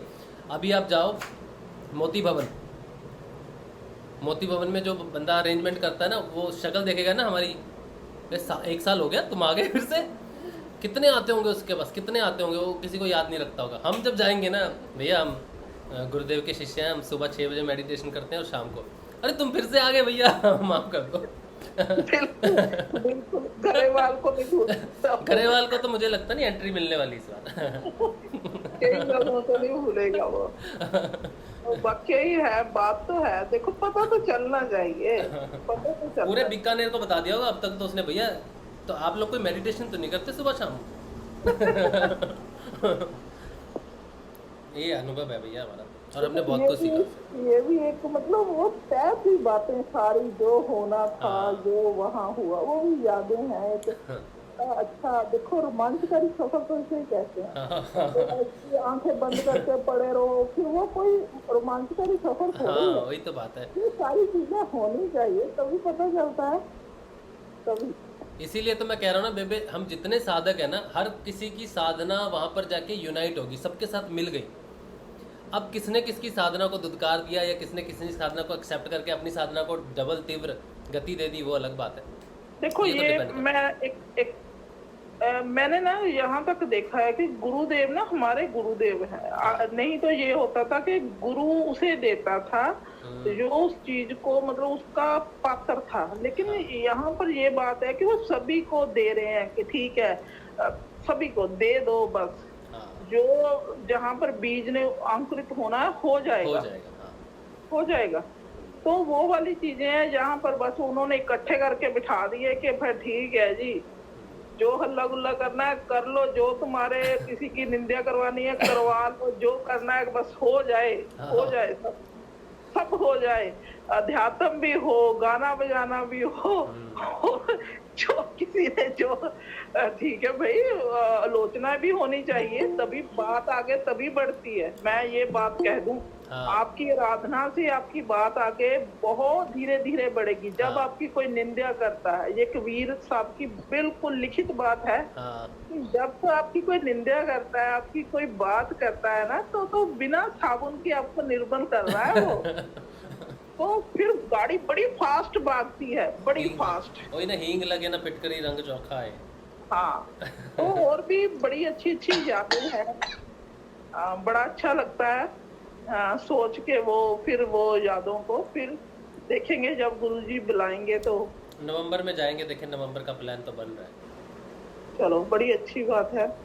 अक्टूबर में आज भी तो क्या चल रहा है, अभी क्या चल रहा है, अगस्त सितंबर अक्टूबर, अगस्त निकल रहा है, सितंबर निकल जाए, अक्टूबर के फर्स्ट वीक में हम प्लान करना शुरू कर देंगे 24 नवंबर, या फिर मिड ऑफ अक्टूबर, 1 महीना पहले हम बता देंगे कि हम लोग जा रहे हैं।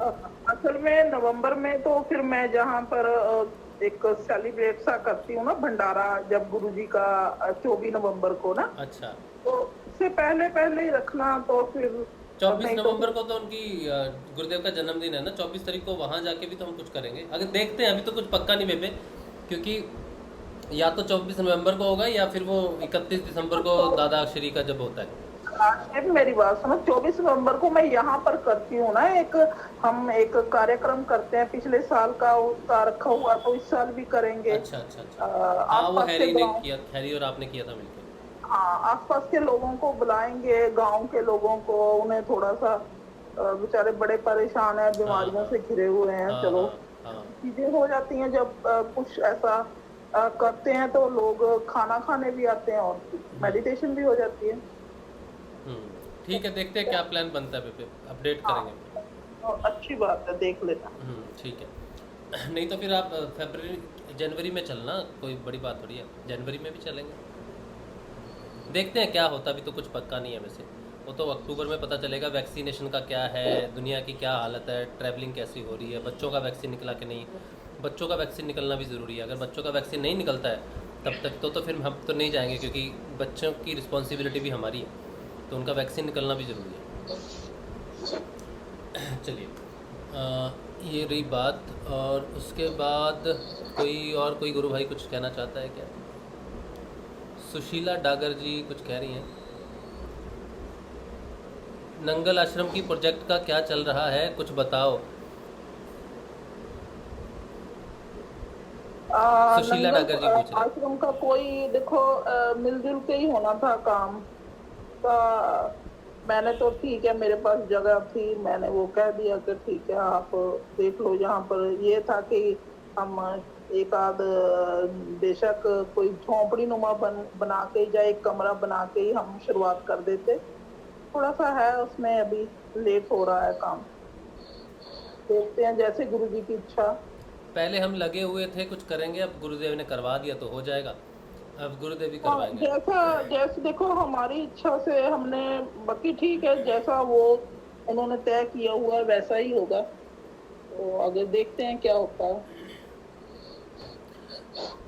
अच्छा, बरखा मुरादिया जी कह रहे हैं, एक मिनट, इनका पूरा मैसेज मैं पढ़ता हूँ। हाँ, एक दिन गुरु भाई मैं मंत्र जाप कर रही थी, कुछ जागी थी कुछ सोई हुई थी, तो मुझे अचानक एक पक्षी की आवाज़ सुनाई देने लगी।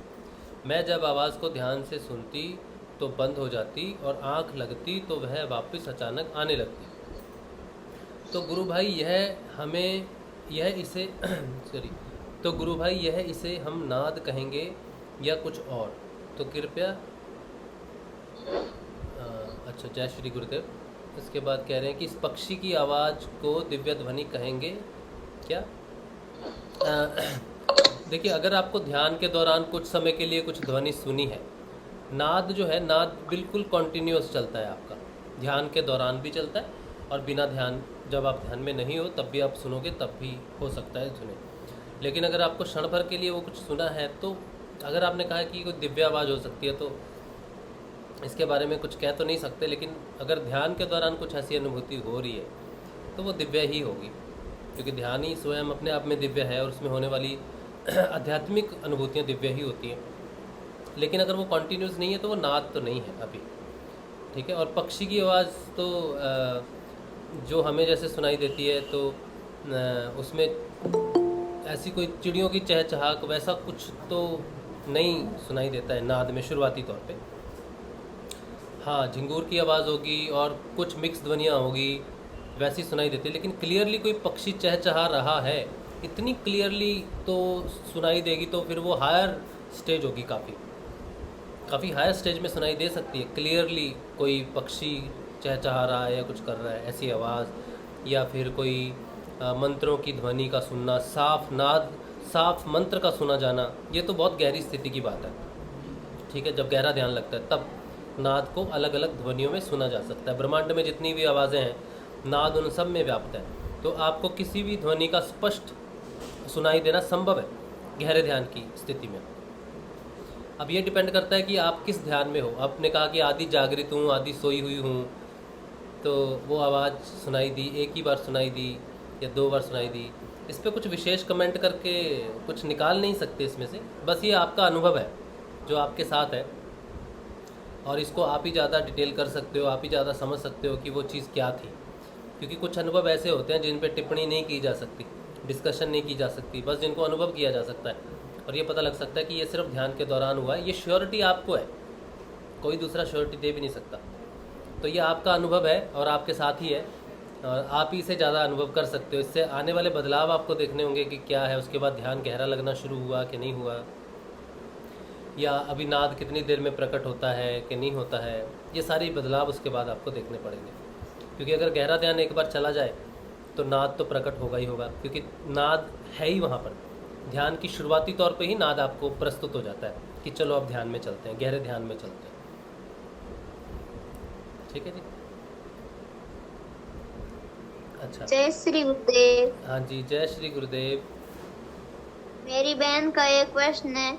अच्छा, वो ना मंत्र जब उसका जब चल रहा तब उसमें गले में उसकी आवाज आती जैसे दरवाजा खटखटाता थे ना, ऐसी। मतलब क्या समझ नहीं है, कहाँ है वो, दिखाओ, उसका वीडियो ऑन करो।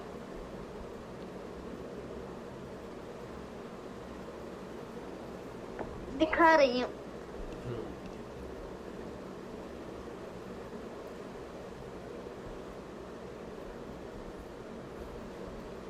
ये हनुमान जी हमारे एक गुरु भाई हैं, इनके बच्चे हैं। हनुमान जी तो कभी नहीं आते वीडियो पे चर्चा करने, लेकिन मुझे बड़ी खुशी होती है कि ये जो बच्चे हैं ना, ये अपने अनुभवों को सामने लेके आते हैं। ये बहुत अच्छी बात है। हाँ जी बेटा, सुनीता, हाँ सुनीता हो ना आप? हाँ हाँ बेटा सुनीता, क्या क्या बता रहे हो, बोलो। गले में क्या क्या हो रहा है? गले में ढोल बज रहे हैं? ध्यान कर रही हूँ तब मंत्र जाप चलता है तब ऐसी आती है। क्या यहाँ से आवाज आती है? कुछ क्या ढोल बज कुछ बताओगे तब तो पता चलेगा मुझे। हाँ ऐसे ही आती है। तो एक तो है, हाँ ऐसे ही आती है आवाज। तो आप निकालते हो आवाज या अपने आप निकलती है? अपने आप निकलती है वो। कैसे? कोई कुछ है, कुछ बता सकते हो कैसी ध्वनि है? वो दरवाजा खटखटाते है ऐसे। देखो देखो मैं कर रहा हूँ, देखो सुनाई दे रही है? नहीं नहीं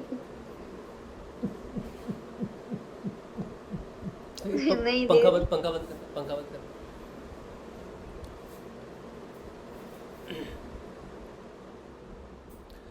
सुनो।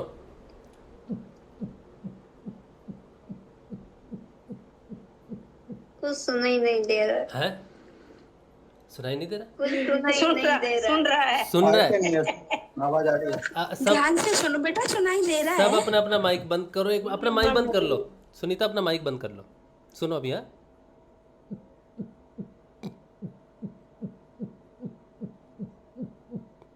सुनाई दिया?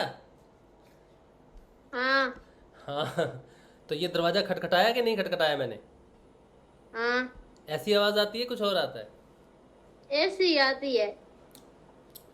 तुम्हें कैसी आती थी जब तुम्हारा गर्दन मतलब? आवाज नहीं होता था। हाँ, हिलती गर्दन हिलती थी।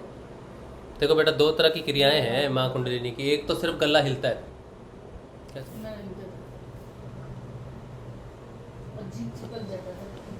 बहुत तेज तेज हिलता है गला यहाँ से। ठीक है, ये भी कुंडलिनी क्रिया है। और आवाज आएगी, ये भी कुंडलिनी क्रिया ही है। हाँ ठीक है। हाँ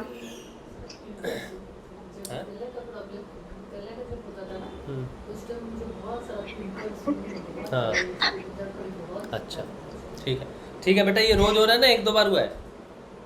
ये कभी कभी होता है। अच्छा ठीक है। और कुछ बताना है इससे संबंधित? हाँ, जब होगा तब। चलो, कुंडलिनी क्रिया ही है बेटा। अच्छी क्रिया है, गले की क्रिया है, विशुद्धि चक्र की। हाँ सुनीता, सुनीता, सोनी, सुनीता, अनीता। हाँ बेटा, तू तो आई थी, आइसक्रीम भी खाई थी, मिली थी आइसक्रीम। मैंने रसगुल्ला भी दिया है? रसगुल्ला? अच्छा, घेवर खाया था? घेवर खाया था? घेवर? अरे योगेश जी ने घेवर दिया नहीं, बच्चों को भी नहीं दिया यार योगेश जी। यार ये बड़ी गलत बात है। हैं बच्चों को भी वो अकेले खा गए। घेवर तुमने खाया था ना, चले गए तब तक चले गए थे तुम। घेवर खाया था तो जो योगेश जी दे रहे थे, चश्मे वाले अंकल। नहीं घेवर नहीं मिला तुमको? नहीं, योगेश जी अकेले खा गए। योगेश जी से शिकायत करेंगे, बहुत लोगों ने शिकायत की है। आना पड़ेगा घेवर खाने के लिए। हैं? घेवर खाने के लिए नवंबर में आना पड़ेगा। हाँ, इस बार जो है घेवर की ड्यूटी हम योगेश जी को नहीं देंगे, क्योंकि योगेश जी घेवर वाला काम आपने ठीक नहीं किया। तो इस बार घेवर की ड्यूटी हम किसी और को देंगे। नहीं, योगेश जी को आप कुछ नहीं कह सकते, उन्होंने सबको सब कुछ दिया है। ये हो सकता है घेवर की बहुत शिकायत आई है उनकी, घेवर की। ओ हमारे श्याम सोनी भाई तो घेवर के लिए तरस गए बेचारे, उनको तो दिया ही नहीं योगेश जी ने। कलकत्ते में घेवर मिलता है? कलकत्ते में खाया तो क्या खाया, नहीं मिलता है वैसे। मिलेगा, क्यों नहीं मिलेगा, जरूर मिल जाएगा, लेकिन वो मजा नहीं है ना। भैया मेरे पापा बनाते हैं। लो फिर तो क्या चिंता है। मेरे पापा बनाते तो हैं फिर घेवर। बनाते हैं तो अगली बार जब आना घर से घेवर लेके आना। गुरुदेव का भोग लगाने। मेरे पापा हलवाई हैं। हाँ जानते हैं हम, आपके पिताजी हलवाई हैं। बहुत बढ़िया बेटा, तो बढ़िया बढ़िया खाना मिठाइयाँ मिलती होंगी खाने के लिए। हाँ अगली बार आप कब आओगे? अब देखते हैं बेटा, प्लान करेंगे, बता देंगे जब हम आएंगे ना उधर, तो हम इधर अनाउंस कर देंगे, ठीक है। तो मिठाइयाँ हाँ। फिर आपके यहाँ से आनी चाहिए। हाँ जरूर लाएंगे। ठीक है, वो एक काले जाम होते हैं, नरम नरम होते हैं, ठीक है। हाँ गुलाब जामुन। हाँ गुलाब जामुन, वो चाहिए हमें। और कुछ डिमांड है? घेवर आप अपने घर से लेके आना, ठीक है। हाँ चलो लाएंगे। योगेश जी आ गए अपनी सफाई देने के लिए, तो योगेश जी की सफाई सुन लेते हैं। हाँ जी योगेश जी, सफाई में क्या कहना है आपको?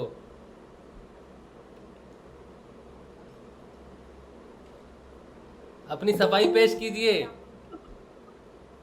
झूठ बोले कौवा काटे। झूठ बोले कौवा काटे।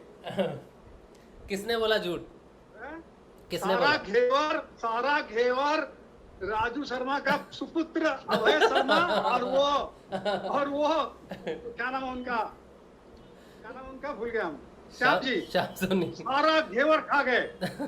नहीं श्याम, मेरे को एक पीस मिलता था इतना सा, अब तुम मेरे नाम से दोष दे रहे हो। थोड़ा सा एक करो। देखिए जो फीडबैक है मैंने फीडबैक दिया आपको। श्याम सोनी को तो मिला नहीं बोल रहे। श्याम भाई तो आते ही नहीं है। श्याम भाई हैं हमारे साथी हैं, कभी कभी आ जाते हैं, बिजी रहते हैं, कोई बात नहीं, उनको बुलाएंगे। क्या बोल रहे हो? इस बार उनको घेवर एक्स्ट्रा खिलाएंगे हैं? श्याम भाई आते हैं? हाँ कभी कभी भूले भटके आते होंगे जरूर।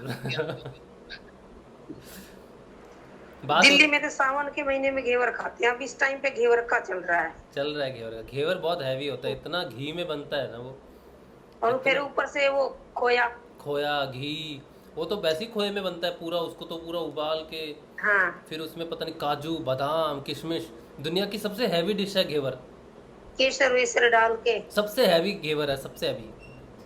वो पंजाब में पिन्नियाँ बनती हैं, एक पिन्निया देसी की, उससे 10 गुना ज्यादा हैवी घेवर है। हाँ? अच्छा जो बता रही थी वो कौन बता रही थी ना आवाज का?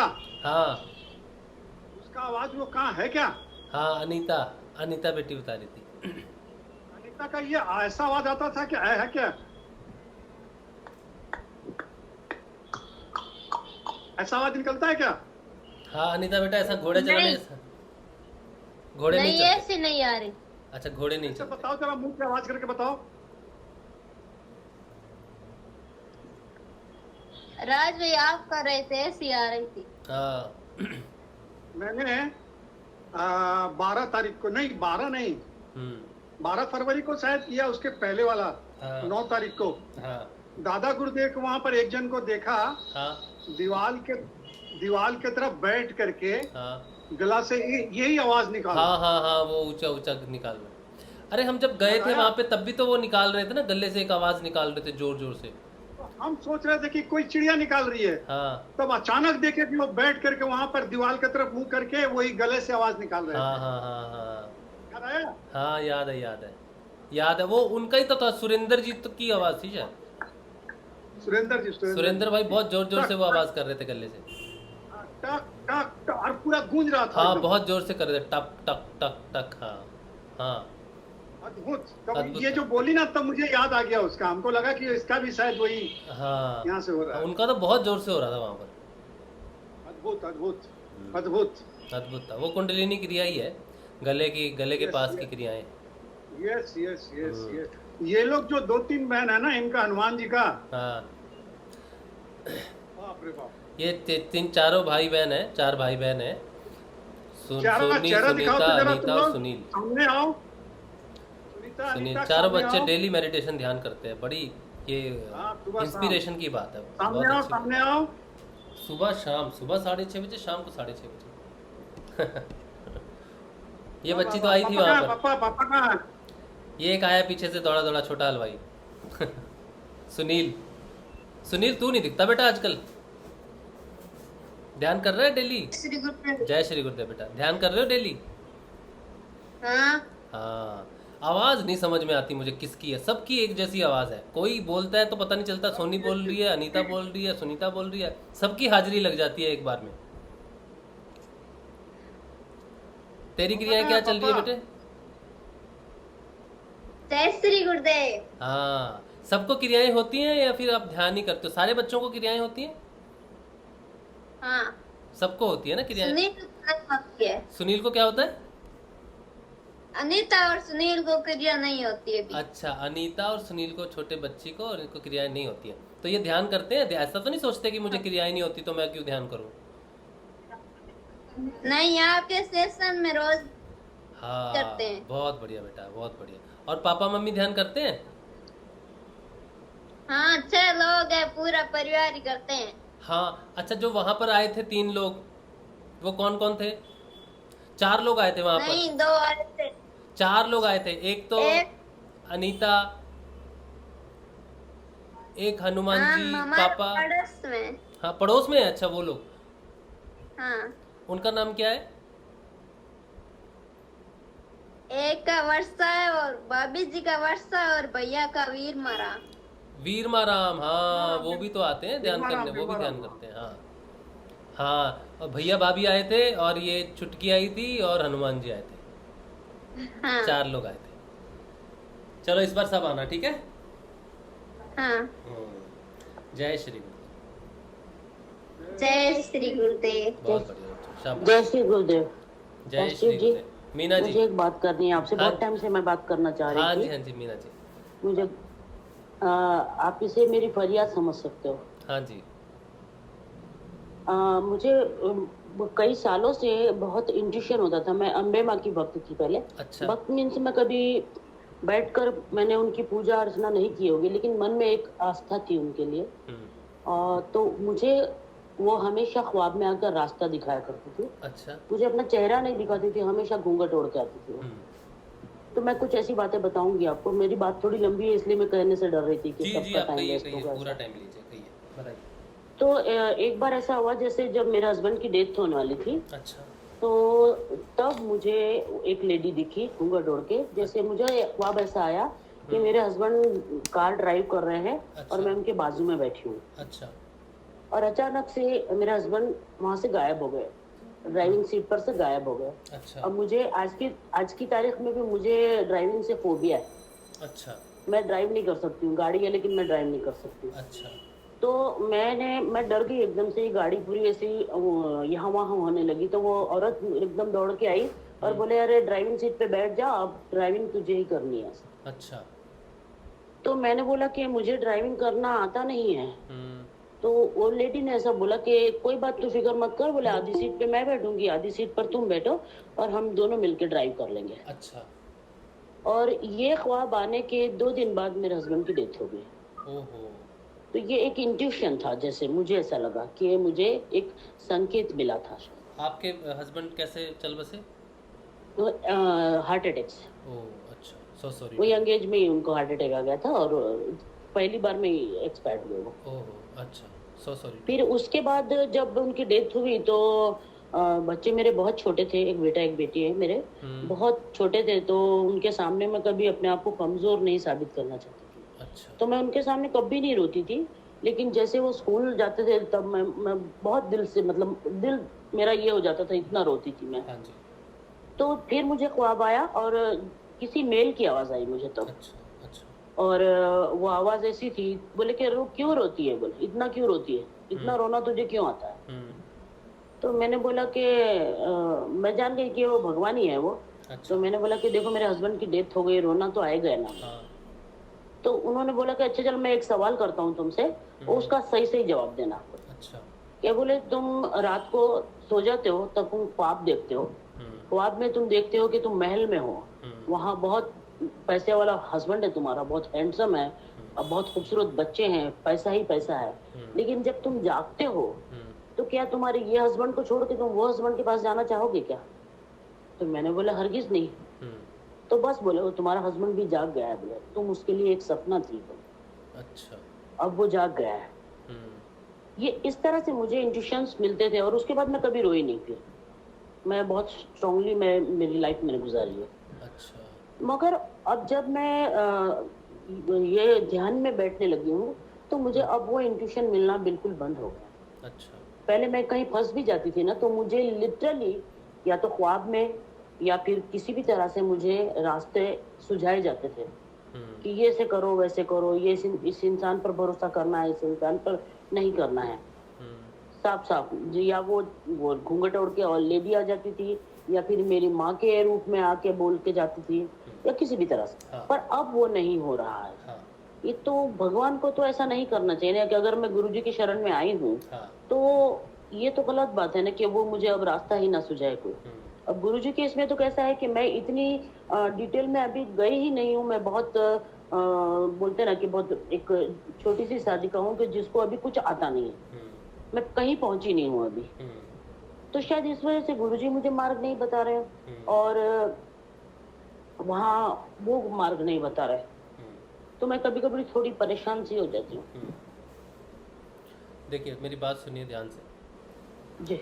जब हम बाहर भगवान की आराधना करते हैं बाहर, ठीक है, तो भगवान हमारा मार्गदर्शन करते हैं, भगवान हमें कई चीज़ों से परिपूर्ण करते हैं, बाहर की सारी चीज़ों से जो हमारी डिमांड रहती है या जो हमारी रिक्वायरमेंट रहती है तो वो किसी ना किसी रूप में उसको पूर्ण करते हैं। लेकिन इस आराधना में भगवान और भक्त दो रहते हैं, ठीक है। जब हम अंदर की साधना करते हैं गुरु के माध्यम से तो हम भगवान में मिलन होना शुरू हो जाता है। इसका अर्थ ये है कि वो जो बाहर दो थे वो अंदर एक होने शुरू हो जाते हैं। जब वो अंदर एक होने शुरू हो जाते हैं तो अब आपको जो इंट्यूशन होगी, जब आपका ये कंप्लीट होगा प्रोसेस कंप्लीशन का, तो आपको अपने अंदर से आप खुद इंट्यूशन होगी, हर चीज़ में होगी, किसी स्पेसिफिक चीज़ में नहीं होगी। तो आपको दो से एक होने की ज़रूरत है अंदर जाने के लिए। इसीलिए उनका वहाँ से हटना ज़रूरी है, भगवान का या फिर जो भी आपको इंट्यूशन में जो सहारा होता था या जो भी आपके मार्गदर्शन करते थे, आपका एक होना ज़रूरी है। ये साधना एक होने की ही है। इसका लास्ट है कैवल्य पद और इसकी शुरुआत कहीं ना कहीं तो होनी ही होगी। तो आप ये नहीं कह सकते कि मैं कहीं नहीं पहुंची हूँ। आप जब आप पता नहीं आपको साधना की आप कहाँ हो कहाँ नहीं हो, तो आप अपने आप को सर्टिफिकेट नहीं दे सकते कि आप कहाँ पर हो। ये साधना ऐसी है कि जब तक हम वो लाइन पार नहीं करते तब तक इस लाइन में कितनी लंबी यात्रा है हमें नहीं पता कि हम पास के पॉइंट में हैं या दूर के हैं। हम सब वहीं पर ही हैं, एक ही लाइन में, जब तक पार नहीं करते। तो जो यात्रा है ये एकत्व की यात्रा है। इस तरफ चले गए तो उस एकत्व को पहचानना शुरू कर देंगे, जानना शुरू कर देंगे। वो जो इंट्यूशन की बात है ना, वो आपको अपने अंदर समाई हुई चीज़ मिलेगी। आपको पता चलेगा कि जो उस समय जो इंट्यूशन आपको होती थी, ऐसा लगता था कोई और बोल रहा है या कोई और बता रहा है, तब आपको सही रियलाइजेशन होगी कि वो कोई था ही नहीं, वो एक्चुअल में मेरी ही सोल थी, मेरी ही चेतना शक्ति थी जो मुझे आगाह करती थी अलग अलग रूप में, ठीक है। अब जब आप इसकी यात्रा करोगे तो उस चेतन तत्व को आप ही हो वो चेतन तत्व। अब वो चेतना जागृत हो रही है। ये तो मैं तो कहूँगा कि आपकी पुरानी बहुत अच्छी कोई साधना थी जिसकी वजह से आपकी चेतना आपको गाइड करती थी। कोई परमेश्वर या कोई भगवान अलग नहीं है, वो चेतन तत्व है जो आपके अंदर बैठा हुआ है, ठीक है। आपका ही चेतन तत्व है, आपकी ही आत्मा है जो आपको आगाह करती थी, लेकिन आपकी इंट्रोडक्शन नहीं थी। आप अपनी ही आत्मा को अलग रूप में देख रहे थे, अपने आप को शरीर रूप में रख के, ड्युअलिटी में। गुरु मिलने के बाद वही डुअलिटी अब नॉन डुअलिटी में है, अब आप चेतन रूप में ही सफ़र कर रहे हो। वही जो आपको उस समय आगाह करता था, इस समय आप वही बन गए हो, लेकिन उतनी चेतना नहीं आई है जितने में आपको रियलाइजेशन हो जाए कि मैं ही थी जो अपने आप को आगाह करती थी या मैं अपने आप का मार्गदर्शन करती थी। इसके लिए ये यात्रा करनी ज़रूरी है कि जो वो था जिसको मैं आगाह कर रही थी वो कौन था। तो ये जो यात्रा है, चेतन तब तक पूर्णता में नहीं आएगा या वो रियलाइजेशन तब तक नहीं होगी जब तक आप ये रियलाइज़ ना कर दो कि जिसको बताया जाता था वो टेम्परेरी है, जो बताता था वो परमानेंट है। तो आपकी ट्रांसफॉर्मेशन नॉन टेम्परेरी से टेम्परेरी से नॉन टेम्परेरी परमानेंट में हो रही है। इसीलिए आपको वो चेतन तत्व जिसमें आपका ट्रांसफॉर्मेशन हो रहा है वो आपके सामने नहीं आ सकता, क्योंकि आप उसमें बदल रहे हो। अगर वो सामने आ जाए या इंट्यूशन होनी शुरू हो जाए तो इसका मतलब है आप डुअलिटी में ही हो, आपके अंदर की यात्रा शुरू ही नहीं हुई। चेतन तत्व अभी भी आपसे दूर है, अभी भी वो जागृत हुआ ही नहीं, अभी भी वहाँ से जिस रूप में वो जागृत है उस रूप को गाइड कर रहा है। उसको ज़रूरत नहीं है उसको गाइड करने की, क्योंकि ये तो छूटना ही है। मीना शिंदे को तो छूटना ही है एक दिन। जो चेतन तत्व है, जो गाइडेंस फोर्स है, वही आप हो, उसमें ट्रांसफॉर्मेशन ही आपकी साधना है सारी। और ये तो बहुत अच्छा साइन है कि वो आपको मिलती नहीं है, वो चीज़ गाइडेंस मिलती नहीं है। मैं तो कहता हूँ ये पॉजिटिव साइन है साधना के लिए।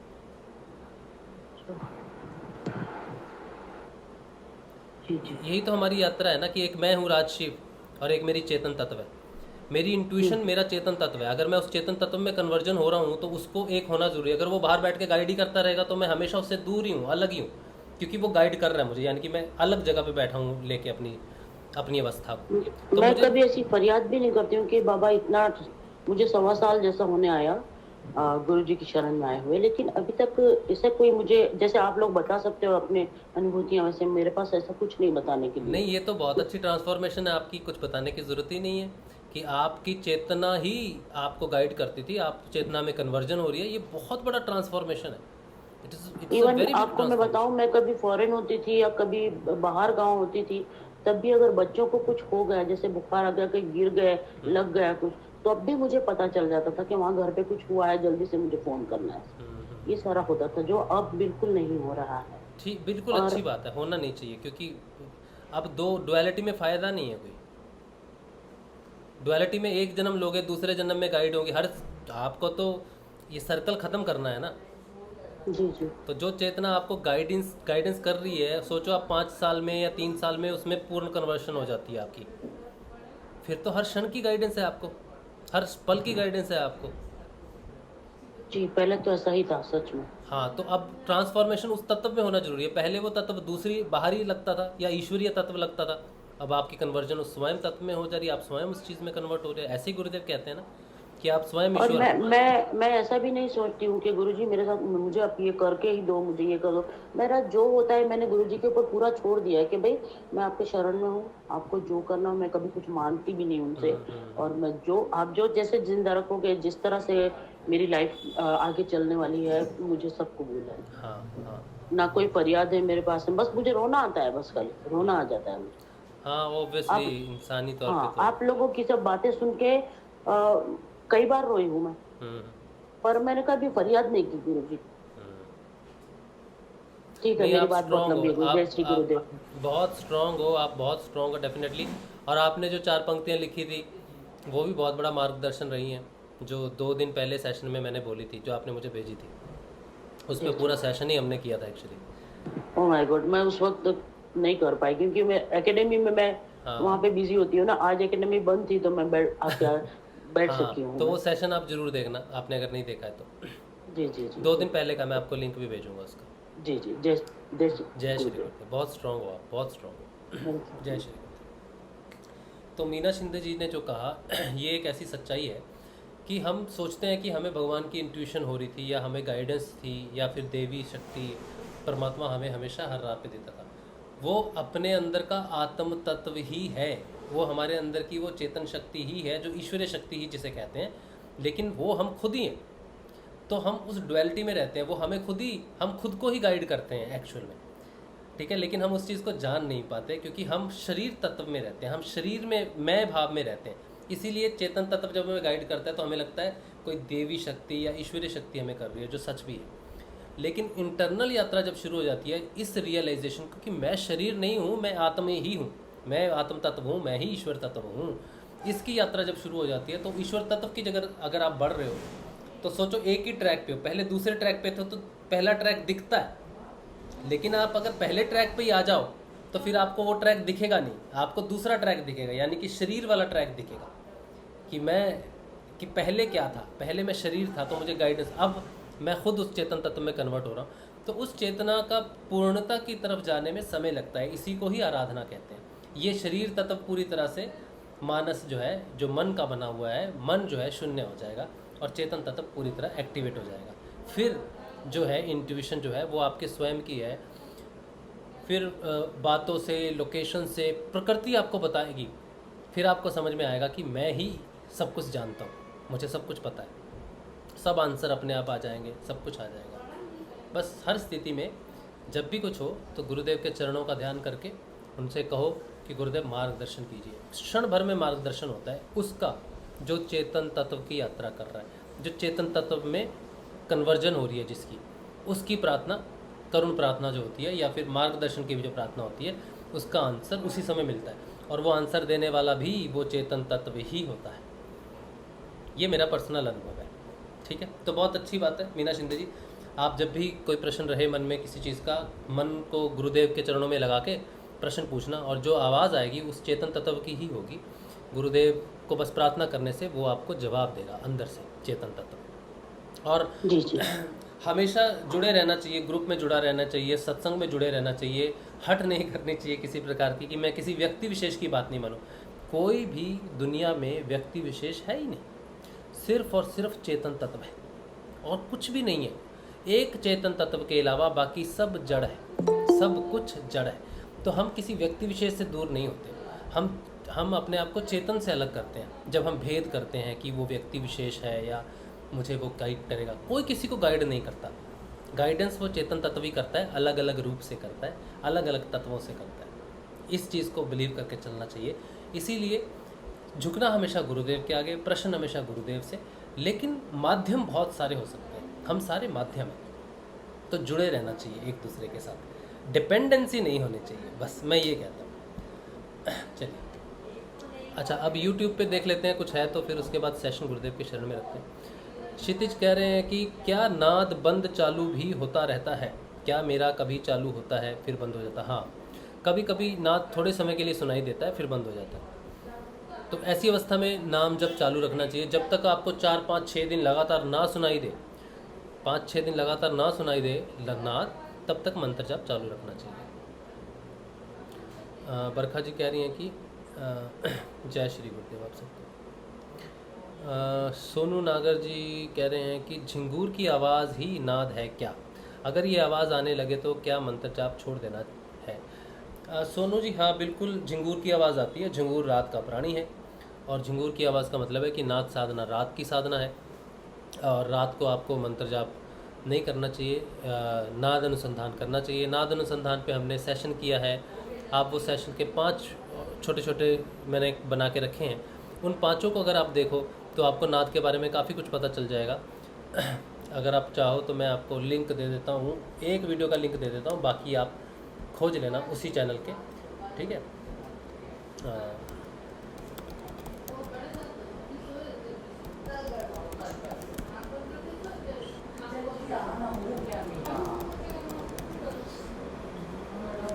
मैं आपको एक वीडियो दे देता हूँ, ठीक है, और आप उस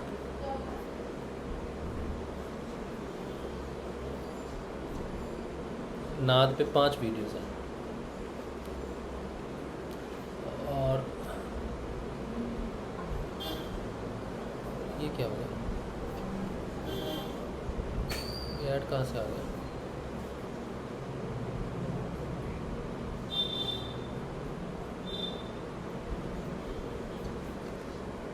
ये लीजिए, ये लिंक है, एक नाद का एक सेशन है, तो उस पर एक सेशन है।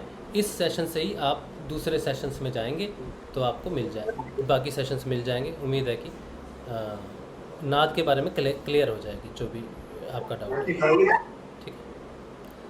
अच्छा, कौन बात करना चाहता है? जय श्री गुरुदेव राजेश भाई, मैं सुनील बोल रहा हूँ। सुनील भाई, जय श्री गुरुदेव। अच्छा राशि भाई, पहले तो थैंक यू सो मच। मेरी टिकट हिसार पहुंच गई, मैं तो घर आया था बेटी के बर्थडे के लिए। अच्छा चलो, बहुत बढ़िया। वो पहुंच गई, बाकी उसका मैं जो भी है मैं पर्सनल आपसे डिस्कस करूंगा। श्योर श्योर, ठीक है। राशि भाई एक चीज पूछनी थी, जैसे कल मेरी बेटी का बर्थडे था तो सुबह ना पंडित बुलाया था हमने घर पे। हाँ जी हाँ जी। अब होता ही है, घर वालों की श्रद्धा भी अपनी जगह है। तो जैसे ना उसने मंत्र में कुछ बोला, प्राण उदान समान, तो मैंने पूछा कि पंडित जी ये बोला है, ये मैं भी सुनता हूँ, हमारे सेशन में है ये, लेकिन इसका मतलब क्या होता है? वो कहते हैं कि ये ग्रास होते हैं, हम जिनको जैसे ग्रास मतलब बाइट, फूड बाइट जिनको कहते हैं, वो हम उनको देते हैं। तो उन्होंने मेरे को ये बोल के चुप करा दिया, तो मैं सेटिस्फाइड नहीं था उससे। पर मैंने आपसे सुना है कई बार, आप जो अपने गुरुदेव भी बोलते हैं, प्राण उदान समान बयान, ये सब चीजें बोलते हैं, 5 तरह की कोई वायु होती है। हाँ। तो राशि में मैं इसके बारे में पूछना चाह रहा था कि ये क्या, थोड़ा सा मुझे क्लैरिटी किया अगर आप कर सकें प्लीज।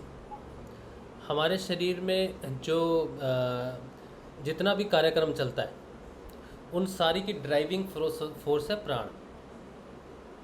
चाहे हमने खाना खाना है, खाने पचाने के लिए जो फोर्स है, खून को चलाना, इधर उधर भगाना, और जितना भी मतलब शरीर कार्यक्रम करता है, हिलने जुलना, आँखों का हिलना, छींक का आना, मतलब जितनी भी मूवमेंट शरीर में होती है, ये सारी प्राण की वजह से होती है। प्राण मुख्यतः 5 प्रकार के हैं, और वैसे देखा जाए तो 10 प्रकार के प्राण हैं, जिन 5 प्राण और 5 उप प्राण। जो 5 प्राण हैं वो उनके क्षेत्र निर्धारित हैं। जैसे नीचे से शुरू होता है उदान, फिर उसके बाद व्यान है, फिर प्राण है। यहाँ पर उदान वायु है, नीचे की वायु मुझे याद नहीं है एक्चुअली, इनके नाम तो याद नहीं है। तो उदान, व्यान, समान, प्राण और एक होती है, ठीक है। ये सारी वायु के अपने अपने कार्य हैं, क्षेत्र निर्धारित है सारे।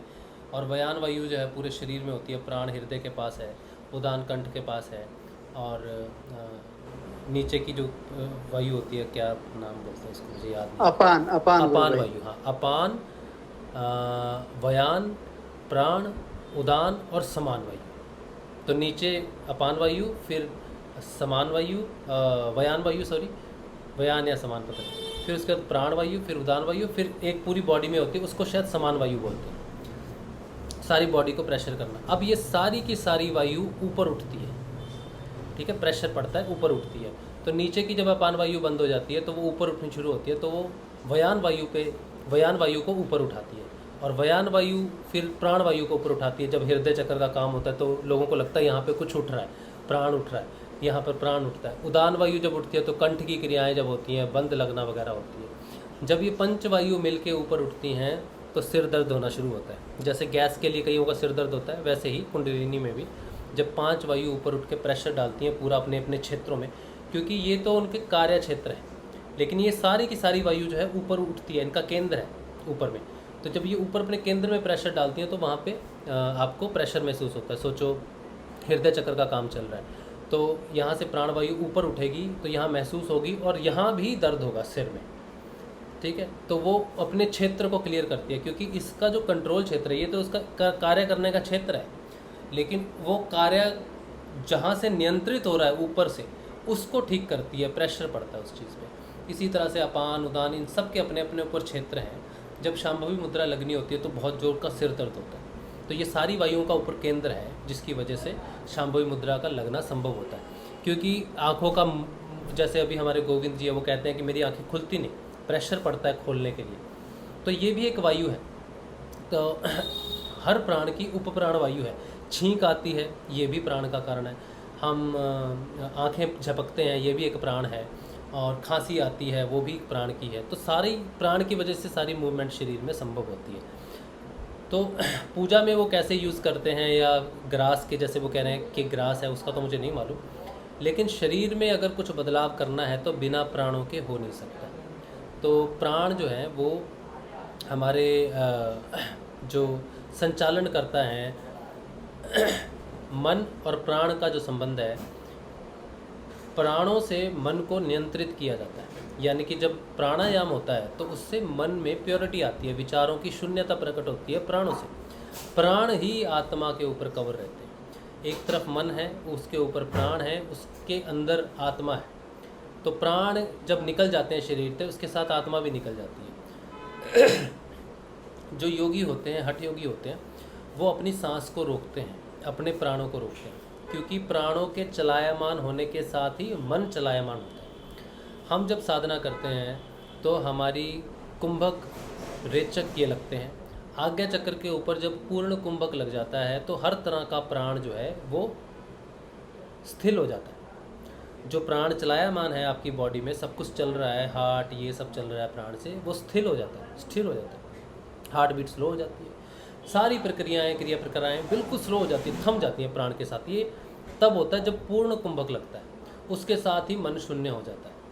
लेकिन मन शून्य होने से पहले बहुत सारा प्राणायाम होता है जिससे मन के विचारों को खाली किया जाता है। उसे आदत डाली जाती है कि तू प्राणों से कंट्रोल की जाने वाली एक यंत्र है या फिर एक तत्व है।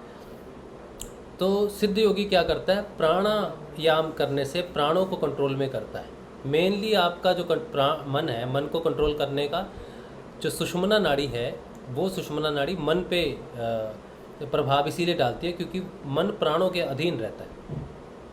जो हठ योगी होते हैं वो अपनी सांस को रोकते हैं। जितनी देर आप सांस को रोक के रखोगे उतनी देर आपको कोई विचार नहीं आएगा, क्योंकि जब सांस रुकी हुई है तो नहीं सोच सकते ना हमने दुकान चलानी है या हमने कोई काम करना है। तो हठ योगी अपनी सांस को रोक के अपने मन के विचारों को रोकने का अभ्यास करते हैं। तो जैसी सांस छोड़ते हैं मन भी फ्री हो जाता है, तो मन को पकड़ के रखते हैं सांस के साथ। लेकिन सिद्ध योग में प्राणों का आयाम अपने आप होता है, अपने आप शांभवी लगने की अभ्यास होती है। तो हम मन पे कार्य नहीं करते, हम प्राणों पे कार्य करते हैं अंदरूनी रूप से। मन अपने आप शून्य होना शुरू हो जाता है। तो प्राणों का प्राणमय कोश बहुत महत्वपूर्ण होता है और ज़्यादातर साधकों को डर प्राणमय कोश में ही लगता है। जब प्राण हृदय के पास कार्य करते हैं सबसे ज़्यादा मन यहीं पे ही भटकता है और कहीं नहीं भटकता। मन का भटकने का क्षेत्र यहीं पर ही है, ऊपर का क्षेत्र। तो यहीं पर ही हृदय साधना है, यहीं पर ही बहुत सारे विचार हैं, यहीं पर ही सारे भाव हैं। तो सबसे ज़्यादा प्राणायाम, इसीलिए उसे प्राणायाम कहते हैं प्राणों के नाम से। तो प्राण तो 5 प्रकार के हैं, उदानायाम नहीं बोलते, व्यानायाम नहीं बोलते, उसको प्राणायाम बोलते हैं। तो मन और कूर्म नाड़ी भी जो है वो प्राण से ऊपर है, जहाँ उदान वायु और प्राण वायु के बीच में कूर्म नाड़ी होती है। तो अगर प्राणों पे कंट्रोल हो जाए तो कूर्म नाड़ी कंट्रोल हो जाती है। कूर्म नाड़ी कंट्रोल हो जाए तो मन पूर्ण अधिकार क्षेत्र में आ जाता है, फिर नहीं वो भागता। तो प्राणों का बहुत महत्व है और प्राणायाम का बहुत महत्व है।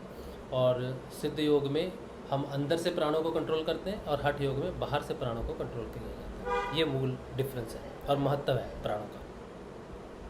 अब पंडित लोग कैसे यूज़ करते हैं, वो उनकी पढ़ाई लिखाई में उनको कैसे समझाया जाता है वो तो नहीं पता, लेकिन विज्ञान यही है कि बिना प्राण के हम कुछ भी सिद्ध नहीं कर सकते। सबसे जैसे स्थूल शरीर बहुत महत्वपूर्ण है साधना के लिए, वैसे ही प्राण बहुत ज़रूरी है मन के लिए और मन को स्थिर करने के लिए, शून्य करने के लिए।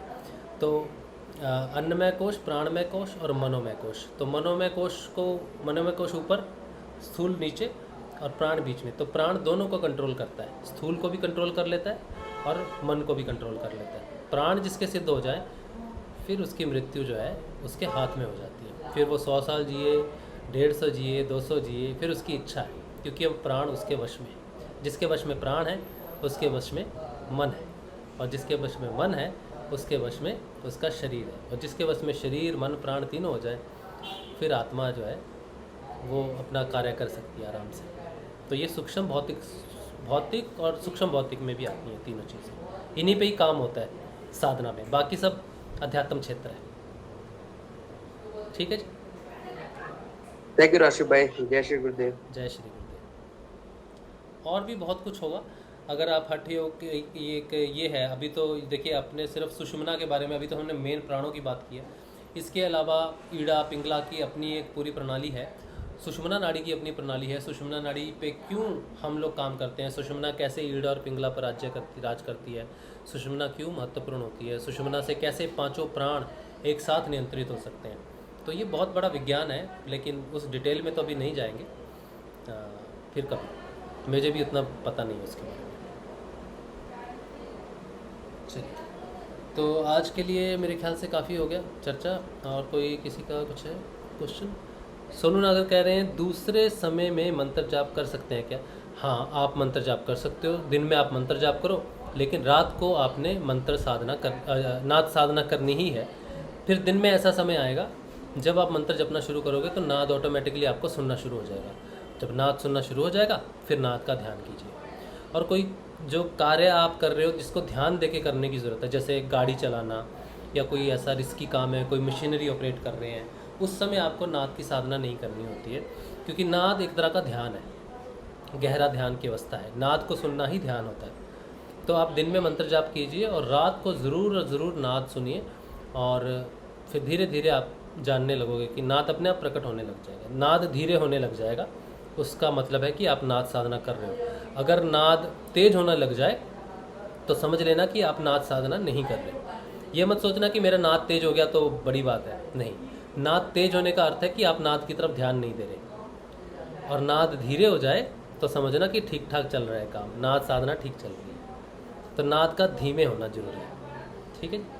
चलिए, आप सबको जय श्री गुरुदेव, जय श्री दादा गुरुदेव। कल सुबह 6:30 बजे सुबह के ध्यान में मिलेंगे। जय श्री गुरुदेव, जय श्री गुरुदेव।